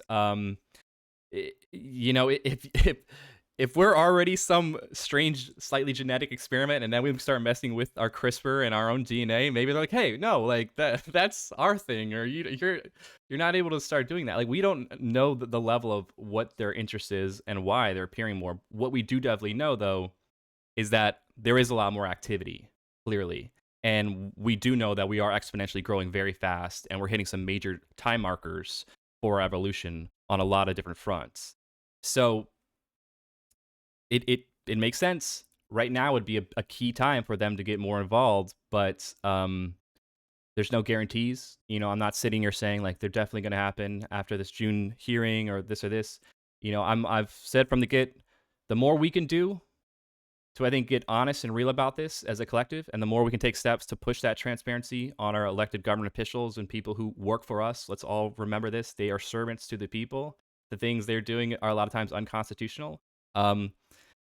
We can demand more transparency. We can handle this. We're big boys and girls, so I would love to get Richard Dolan on, and we'll hop into trying to get some, like, Catherine Austin Fitz and Richard Dolan on, because I like that Richard Dolan mentioned how many people are talking about the Great Reset right now. And he said, this is way bigger than that. I would love to hear his take on that, because the Great Reset, okay, Klaus Schwab, he wrote this book, COVID-19, The Great Reset. It was almost like it was written before COVID-19, but that's just my hunch. But it was basically saying how we use this opportunity of COVID-19 to be like, oh, well, we've wanted a big change, a big green push, something better for the planet, something better for the economic system. Let's just do it all now while everyone's already up in arms anyway. Let's push it in there. The Great Reset. Yeah. To me, I feel like there's also a hijacking of a narrative there, and I find it kind of curious that all this is happening at the same time. I find myself wondering how much of it is connected and how much of it is responsive or reactive to other news that's really big. Right. How do we use this UAP phenomena to get our economic thing? Because there's legislators out there that, like, they don't know what they believe, or they believe in God and they probably think this is all a trick of the devil, and they want to get their legislation through for the new economic, the Great Reset coming. I'm speaking very loosely and symbolically here, but like basically the reactionary tale is another thing. I know a lot of people within the conspiracy movement, it's easy to feel like at the top it all must be singular. They must be so intelligent that all super wealthy and super intelligent beings, whatever, they know one another and they must be on good terms. But I also wonder if that's the case as well with stuff like this. I definitely think, going back to C. Wright Mills, I do think definitely this power elite exists, right? That there are, there is a great benefit to collude with other powerful people in other industries. If you scratch my back, I scratch your back. I mean, this is how generational wealth is created, is that there are interests of power elites that synergize well together, and they form a type of powerful cartel. I mean, before we had antitrust and business practices, this was just, it was very obvious. You had, these titans of industry, the Rockefellers, the robber barons, they were called, until we started breaking them up. And you could argue that it didn't really, it made them even stronger. But the bottom line is that when you are incentivized in a system that incentivizes power and money to be, to get massive market consolidation, then you will do that. And so I do think we have, when you just look at the numbers, there's massive money missing, there's massive market consolidation that's occurred, and that we do know that these groups do exist, like the Bilderberg, the Council on Foreign Relations, the Trilateral Commission, where there is clearly the most powerful and wealthy in industry icons meeting to discuss things, a lot of times in a very secretive, covert way. And secrecy is never really a good sign. Whether you're neutral on this or skeptical, why do you have to be so secretive? So you don't have to necessarily say that every single person knows about it, but I do think, what we do know from Catherine and Dolan's work is that, and other people's work, that there are people who have higher levels of security clearance in the DOE, in the DOD, in these various governmental bodies, higher than presidents, and are able to say to a sitting president, sorry, sir, you're on a need-to-know basis, and you don't have clearance for that. Go get approval from the Library of Congress, et cetera, et cetera. So we know that exists, and we know that there are lifetime members in these various bodies who would have a vested interest to keep this secret, even if it's for the most benevolent good reason that my job is to protect the people, and if they knew about this without me giving them a good solution to it, then I would be in hot water. Then I would be seen as obsolete. Then I would be seen as useless at my job, essentially. And I think there's a mixed bag there, probably occurring behind the scenes.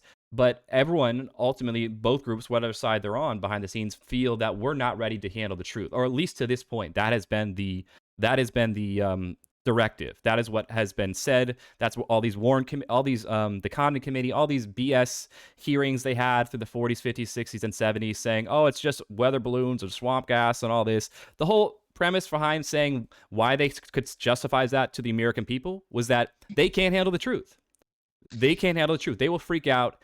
Things will get too bad. So we need to keep this closed off until we know more. And now that's changing. Whether they like it or not, we don't know exactly why and all these things, and you can point to various figures, but it is changing. And so what that means now with the ETs and how they are, this whole, said reaction given response, that it's getting really exciting and really interesting. But I feel the more we change, the more they're allowed to be like, all right, you're ready to hear the truth. Yeah. Sorry, is that on your side? Playing, yeah. So, so the one thing I wanted to say or ask first is, like, we got another clip coming up, right? Yeah, we have 2 more left. Okay, cool. So I want to hop into that, but you said something about secrecy, and it's interesting because I've been studying magic and alchemy for well over, going on 3 decades now, and with that, secrecy is actually built into magic. And it's built into magic, which is an interesting thing to talk about when we're talking about, like, what could a lot of government be, and not government in general, like what we see, but governance in general, whether it be from the corporate sector through the economic system, top down, is secrecy is one of the cornerstones of magic. This is why you see it in Freemasonry. You see it in many different kinds of, Hermeticism and things along those lines. There is something about the illusion, of magic. And magic, as much as it does arrive at real outcomes, a lot of it is about illusion, and a lot of it is about belief and fostering and cultivating belief in others. And secrecy has a core role to that. So it's interesting that you say that, because really one thing that is slightly being threatened with 5G technology, and a lot of what Richard Dolan was saying was privacy being a thing of the past. But not everyone's privacy. 99% of people's privacy, yes, but not everyone's privacy. And we know this for certain, that there are a lot of super wealthy people that you cannot find traces of online. And as easily, I mean, at all, or as easily as you could find just average people, scrubbed from the data aggregation centers.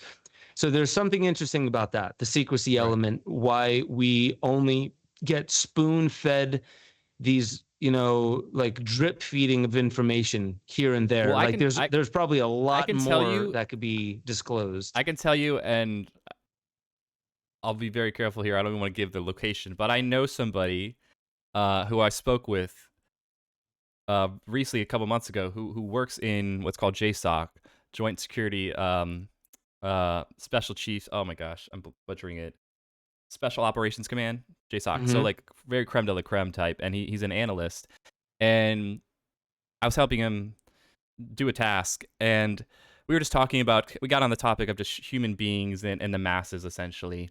And it was very normalized, and he felt very justified in basically saying essentially though that the masses are the masses are stupid essentially. The masses are stupid, and that we need people to basically, this is why elites exist, and this is why, we need people in charge, because, if you give the masses too much of a voice and opinion, the masses are stupid. And it's very much, I could realize, and I think this trickles into a lot of these same power circles, is that they truly feel that the masses are stupid and obsolete. And they truly feel that it's their duty to protect us from ourselves, essentially.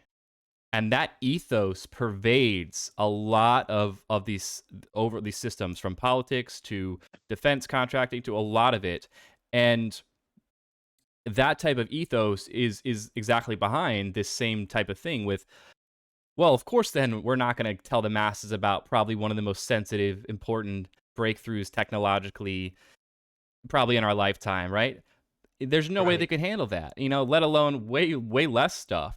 And I think that is a core philosophy that okay, fine, maybe that's the case, but we have to just really take back our power peacefully and through various, there's various ways. We've got solutions of disclosure and pushing, but essentially, I don't believe that. I believe the masses aren't. Yeah, okay, you'll have various people who you wouldn't call the sharpest tool in the box, but the bottom line is I'm very much a pro-humanist. I believe in telling the masses things, giving the masses more power and direct voice, and I believe that was very much the ideals of the founding fathers.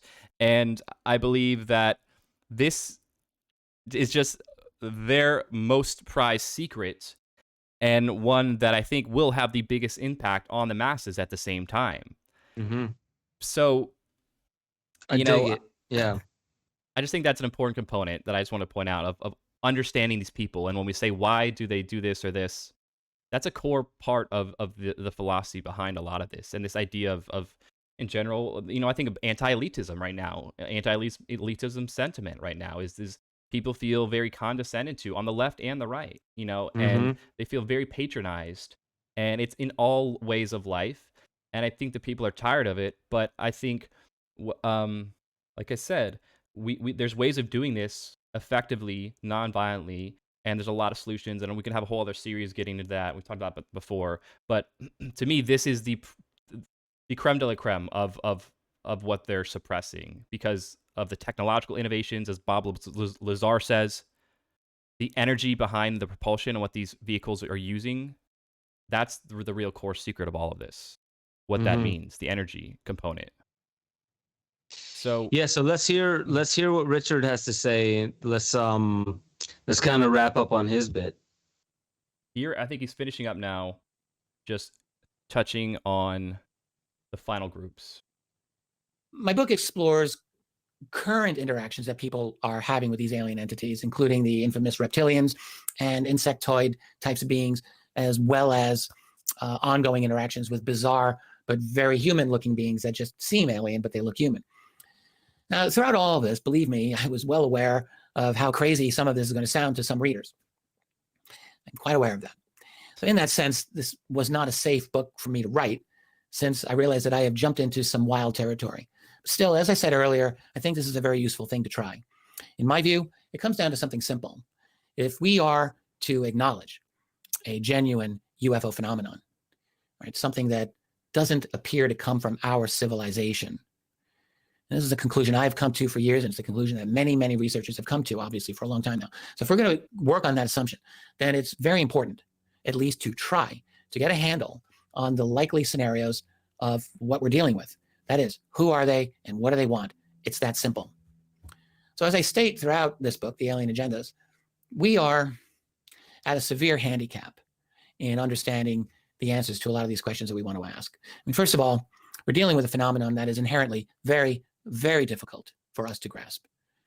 That's a really important thing to get a hold of here. All right, at least one and possibly all of these visitors or these others operate at very advanced levels. And it's just difficult for us to deal with that. That's the reality. And secondly, there is secrecy at all levels of what is going on here, starting with these other beings, as well as our own power establishment. And we all know that. But despite the difficulties, this is important to understand. Like, this theme is important, and this is exactly why I wrote this book. Many people don't realize that it's important because, frankly, the problem is kept far, far removed from their daily awareness. We all know this as well. Deep below the surface level of our world, of the ever-shrinking number of conversations and opinions that people are allowed to have, there is this nagging problem that is not going to go away no matter how deeply it's buried. So the title of my book, The Alien Agendas, I use the word agendas rather than agenda. I don't think that we're dealing with one single group. I think that our current state of development has prompted the whole neighborhood, the whole galactic neighborhood, to take a look at us. And not all of these other beings are necessarily bad or malevolent. And I really want to make this point. There are enough stories of people to this day who have had what they strongly believe are positive encounters with, well, some other beings. And, for a long time, I didn't personally really know what I thought about many of these types of claims. But honestly, there's just too many of them. And I personally cannot find a good reason to dismiss them out of hand. And it's also not illogical that there would be at least one group that has been here for a while and may want to help us.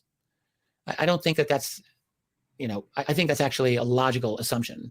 And it does seem to be supported by the evidence of a number of these interactions that people have been having. And maybe the benevolent group or one of the benevolent groups is the one that's been here all along. I don't know. But there is enough diversity among these other beings that I do think we are looking at multiple groups and agendas. The main thing, I think, and which I suggest in this book, is that all of these groups are very interested in what we are now about to embark on, this transformation. As I've been saying for years, we are about to leap into their world, and I'm quite sure that they know this. About to leap into their world. About to leap into their world. That's a good quote. Yeah. Leap into their world. Yeah. What is their world? Well, it's almost like once the cat's out of the bag, like, if we're going on the same thread that you were talking about before, about they're watching our advancement, watching our evolution, where we're at. I think of the difference between me raising, like kids. Once I realize that they get something that I didn't previously think that they would understand, there's like this new thing where, at least for me, they've jumped a bit deeper into my world. And so I'm guiding them, but it was a jump that they made, And so it's almost, that's just the first way that I can think to explain something like that. Yeah. What he might mean by that. That's just why we need to get him on the show to ask him.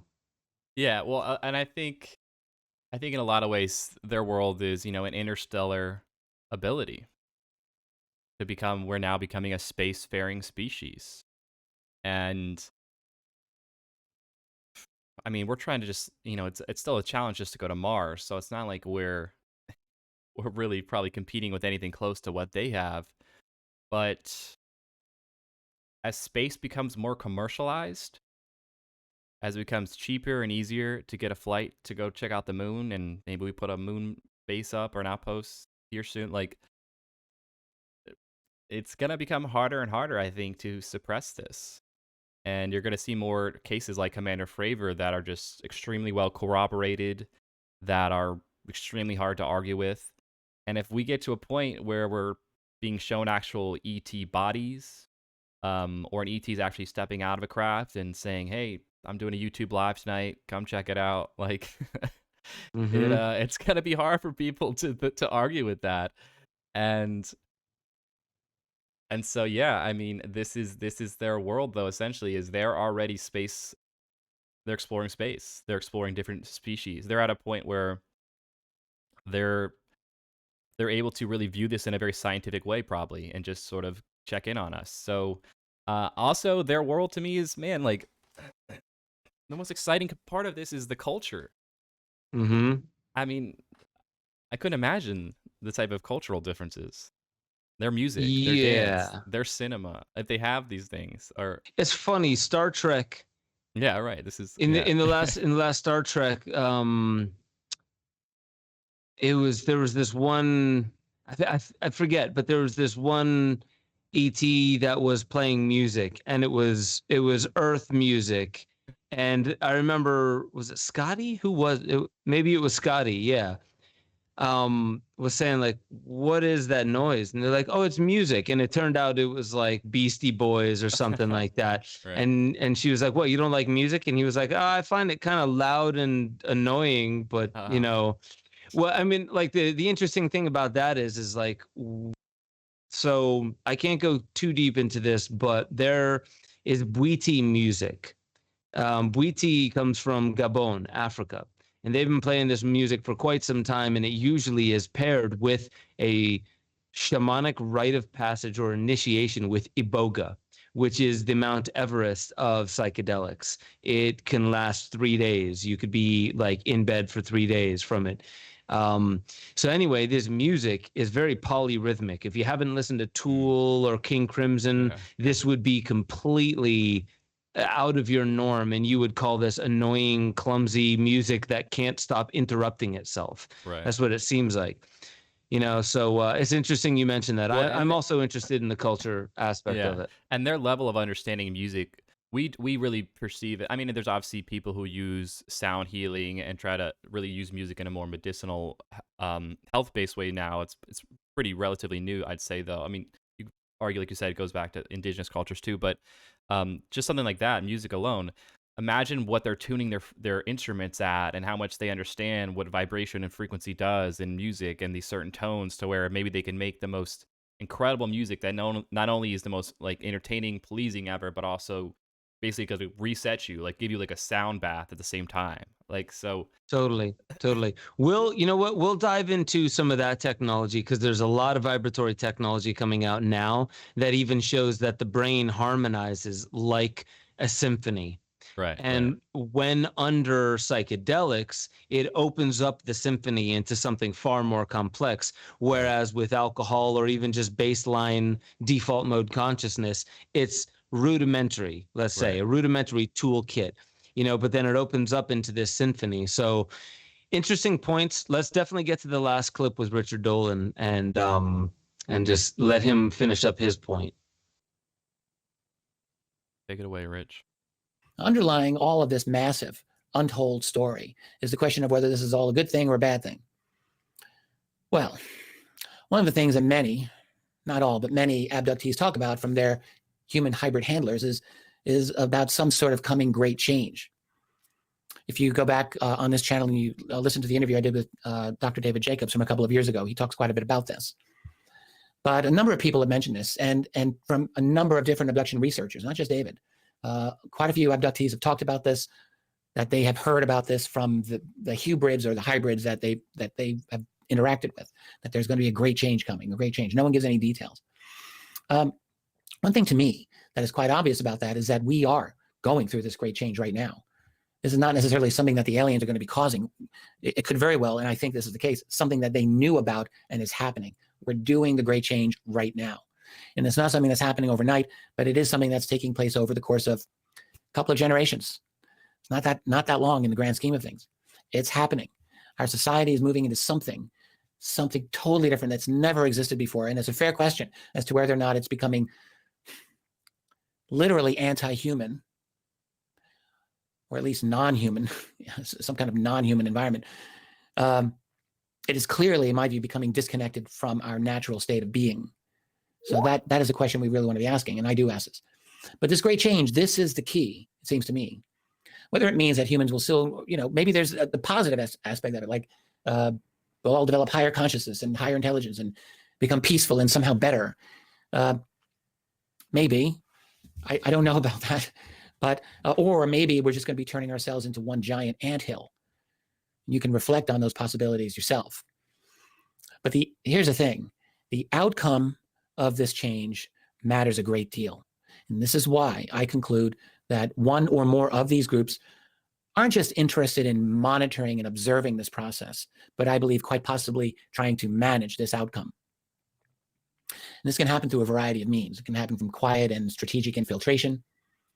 It can come through some form of control or leverage over that process in any number of ways. Or it could happen by other means that I haven't even thought about, or maybe no one has thought about.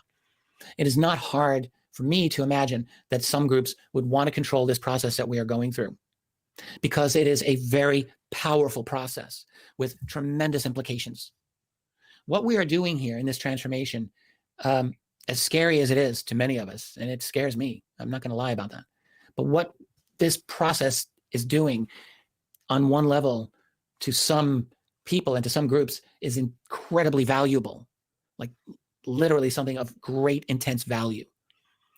What our civilization is creating in this transformation has value to a number of people, because it is giving this species, our species, tremendous power that is coming out of this technological and ultimately societal and ultimately biological transformation, because genetic engineering is figuring into this too. So this is a powerful transition that we are going through. And that means it is potentially dangerous to other groups, and it is potentially disruptive to other groups. I'm not persuaded at all by people who say, oh, they're so far ahead of us that why would they want to worry about us at all? I don't believe that. I think what's happening is change doesn't happen on a gradual scale like this. It doesn't just go bit by bit by bit. No, it doesn't work like that. It goes bit by bit and then leaps, bit by bit and leaps, and so on. That's what these revolutions are about. That's what these transformations are. So we're in the process of a transformative, qualitative leap to something fundamentally different. The transition from hunting and gathering to agriculture wasn't just a little bit more of the same. No, that was a dramatic transformation. The transition from an agriculturally based society to science and industry was not just little bits and pieces here and there. No, it was a dramatic transformation, a qualitative difference. And that is what we're going through now. And that's going to take us to a substantially greater level. You think about with strong post-singularity AI, nanotech, the mind boggles at all the ways that these different technologies are going to be interacting with each other. We really cannot imagine this, but it's radically different. There you go. I like his style. I like his demeanor and the way he comes at this. It's pretty interesting. And that guy, I can definitely say, is one of the ones who's probably done the most meticulous research that I've seen. I'm really glad we started off with Danny Sheehan as well, because he made that point. We still most of the times find ourselves to be the center of the intellectual universe, that we are at the apex of intelligence. And in many ways, I think that is an easy way to understand our place, because we don't have many examples of another species that can be more dominant than us. Like I do believe there's species on this planet that in some ways are far more tapped in, tuned in, orcas and dolphins. There's so much more to understand about consciousness, but we really do find ourselves to be at the forefront of intelligence in our perceivable universe. That alone will create the biggest shift if and when people can even allow themselves to believe. And this is actually where I think, allow themselves to believe that there are other intelligent entities out there, entire civilizations. I also find it very curious that at the same time we are developing what he's saying, post-singularity strong AI. That's singularity is we're not there yet, you know, Right. Yeah. and then post-singularity strong AI, you're really talking about something super sophisticated. So yeah, it's just kind of interesting that when you're looking at this, it'll give some people the easy out in a way. It's almost like a get out of jail free card. You can get out of this awakening if you choose not to have there's something about trust and discernment. We talked about this last time. But with all this technology, let's say we did see a video where an ET comes stepping out of a craft that landed on the White House lawn. I couldn't see 100% of people believing their eyes. Yeah. Their Yeah. own eyes. You know, Deep fake. even It's if deep people fake. well, that's the thing. They would Yeah. call it a deep fake. And Yeah. you know what? If I only saw it on video, Right. I would have to really, really do my research. If I saw it with my own eyes, Yeah. I'm not saying all my skepticism would go, because I know sometimes that is what illusion and, you know, practical, I'm not practical magic, but, you know, I'm talking like David Blaine, you know, that kind of stuff. You can be tricked. There are tricks of the eyes, and we know how other smart humans learn those tricks of the eyes. What about an intelligent, being? Oh no, we can't believe that, because then we'd have to believe this is actually real in front of our eyes. I just wonder how many people would even allow themselves to believe something, even if they saw it, even with their own eyes. They were standing there thinking that, oh, well, it must be holographic tech or blah, blah, blah. The whole Serge Monast idea that we were talking about, Project Blue Beam, or there'll be some fake invasion. It is an interesting phenomena where I wonder what it would take. And when Charles Eisenstein was talking about all the timelines, like some people, you're looking at the same exact thing, but you decode it in a completely Right. different way. And you can remain still skeptical. And that one anecdote, maybe I'll just get to it. I was talking earlier about Pete Evans and a camera guy, and we were all standing outside. We were there with Max Montrose. He's a cannabis aficionado. And he was pointing up and he was like, look at that thing up there in the sky. And we started looking, and he's like, that's not a star. And I started looking, I mean, no one was saying anything. And he was like, it's not a drone, it's way too high to be a drone. So I was looking at it, and every time I would see it do this little skip or a jump, the people to the right of me would be like, oh my God, there, it just happened. And then the other two, Pete Evans and my camera guy, Alex, they didn't say anything. But when we got in the car and we left, I didn't say that I saw anything, but I asked them, I was like, so what did you think of that we saw outside? Because I was a little skeptical, and they were like, what do you mean? Thought of what? And I was like, well, that object in the sky. And they were like, you mean the star? And I was like, so you didn't see it moving or jumping around or anything like that? And they're like, no, not at all. But I did. And I didn't even mention it in that moment, because I was like, what could that, was I just so wrapped up in their moment, which I was actively being skeptical in the moment, Right. but was I just being wrapped up by some trick of consciousness that they were playing? Or did I see something that was available to my timeline, to my open mind, and the other two didn't? And so they had a different experience growing up. They have different beliefs. They saw something different. These are all things that it's just very curious, the way that humans come to allow their worldview to change. Right. Because some people, they just push back no matter what. I believe something big is coming.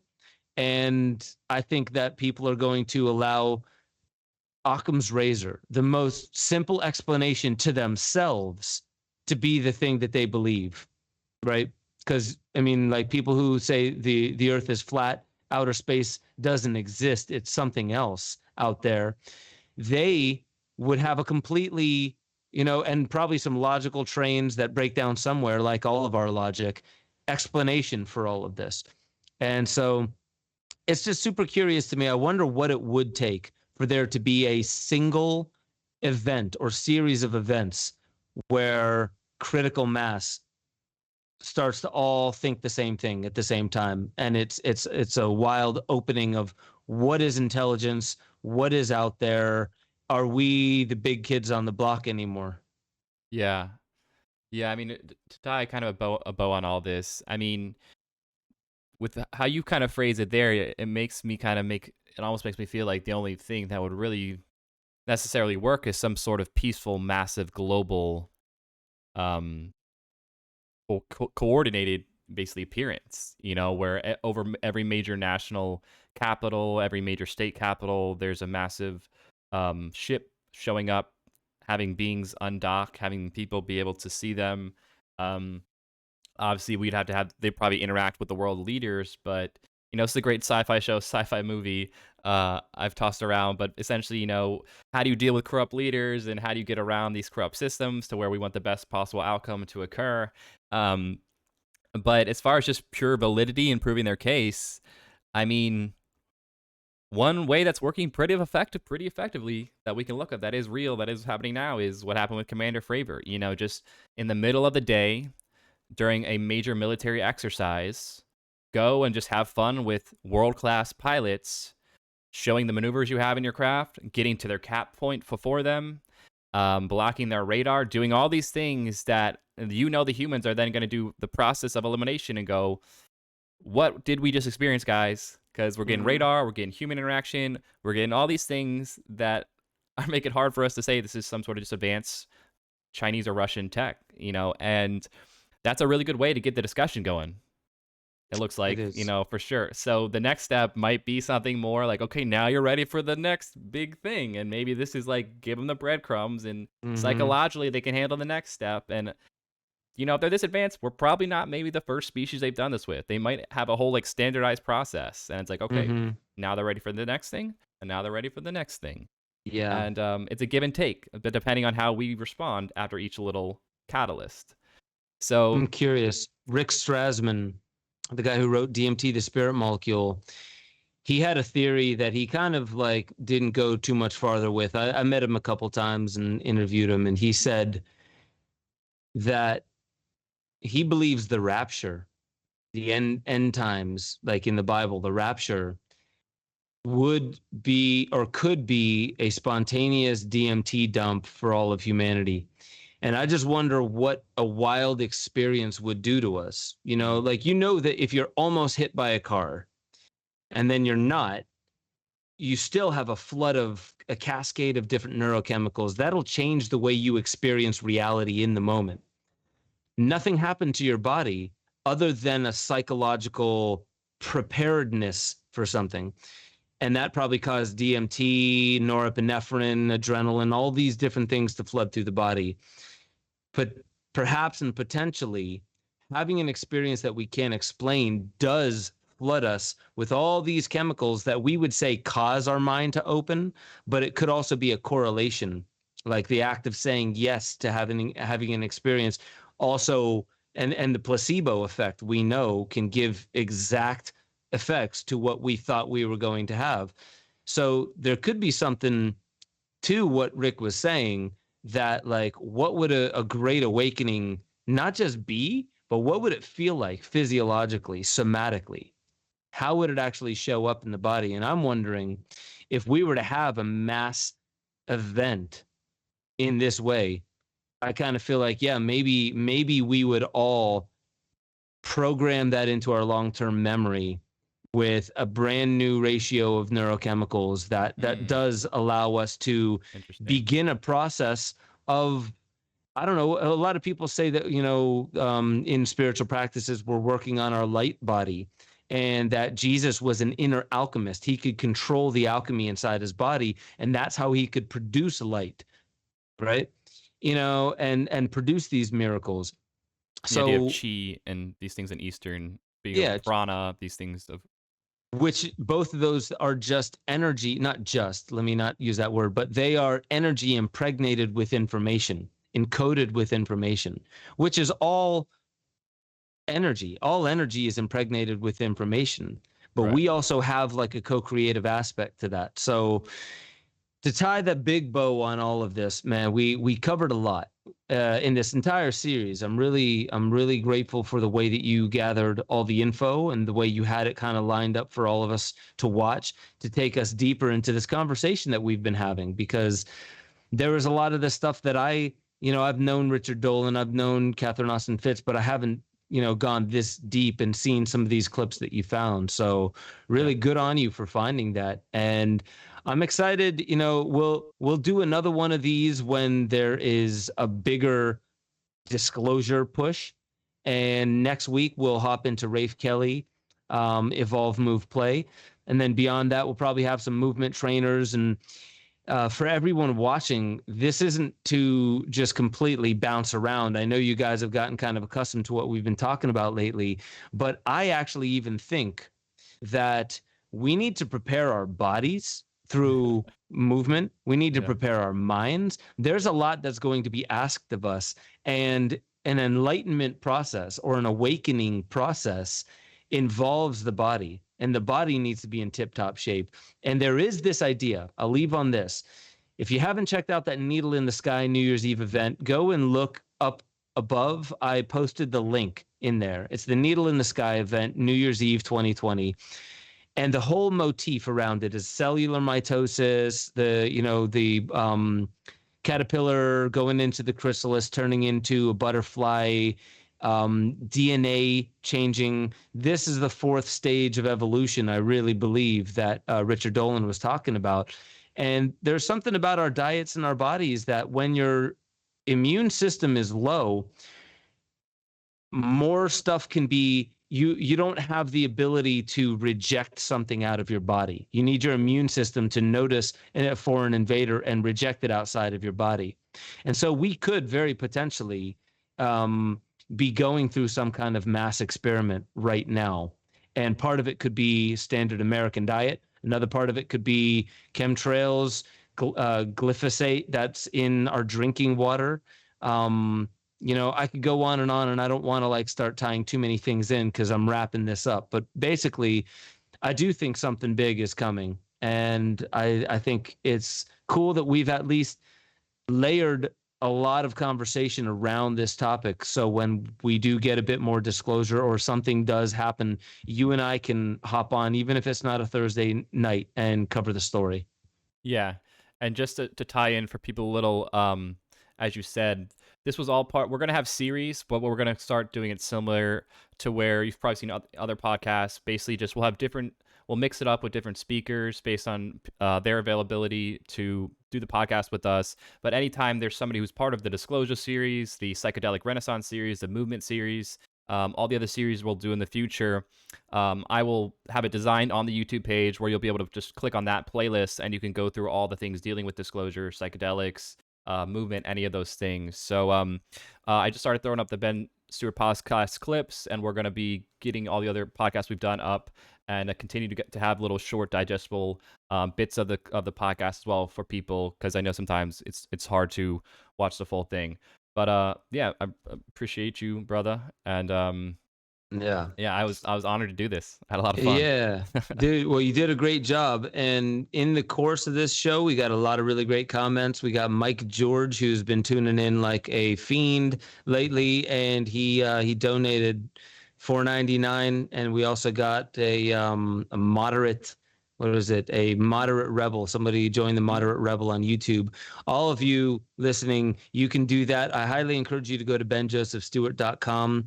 Eventually, I'd like to, there's deeper dives there that you won't get on YouTube. And there will also be, with some really good guests, we will be doing some extra footage at the end of things that, maybe are too sensitive for YouTube, and also just some really cool content that we can put at the member section of Ben Joseph Stewart.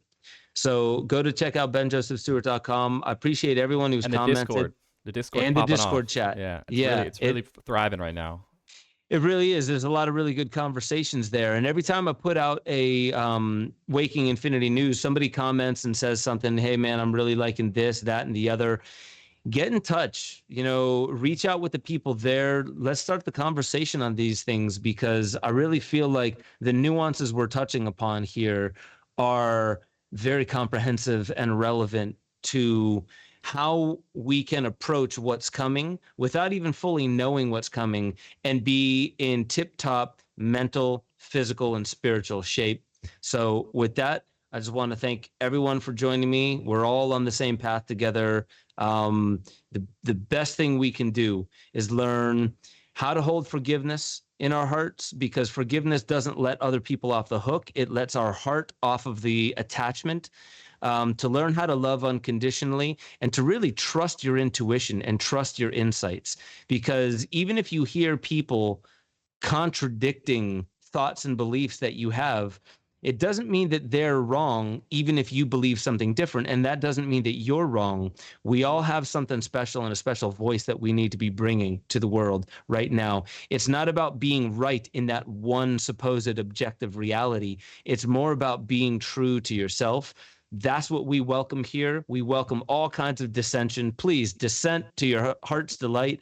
And this is going to be a podcast that has incredible conversations like this and in many other topics. So I want to thank you all once again. Thanks for joining the Ben Stewart Podcast.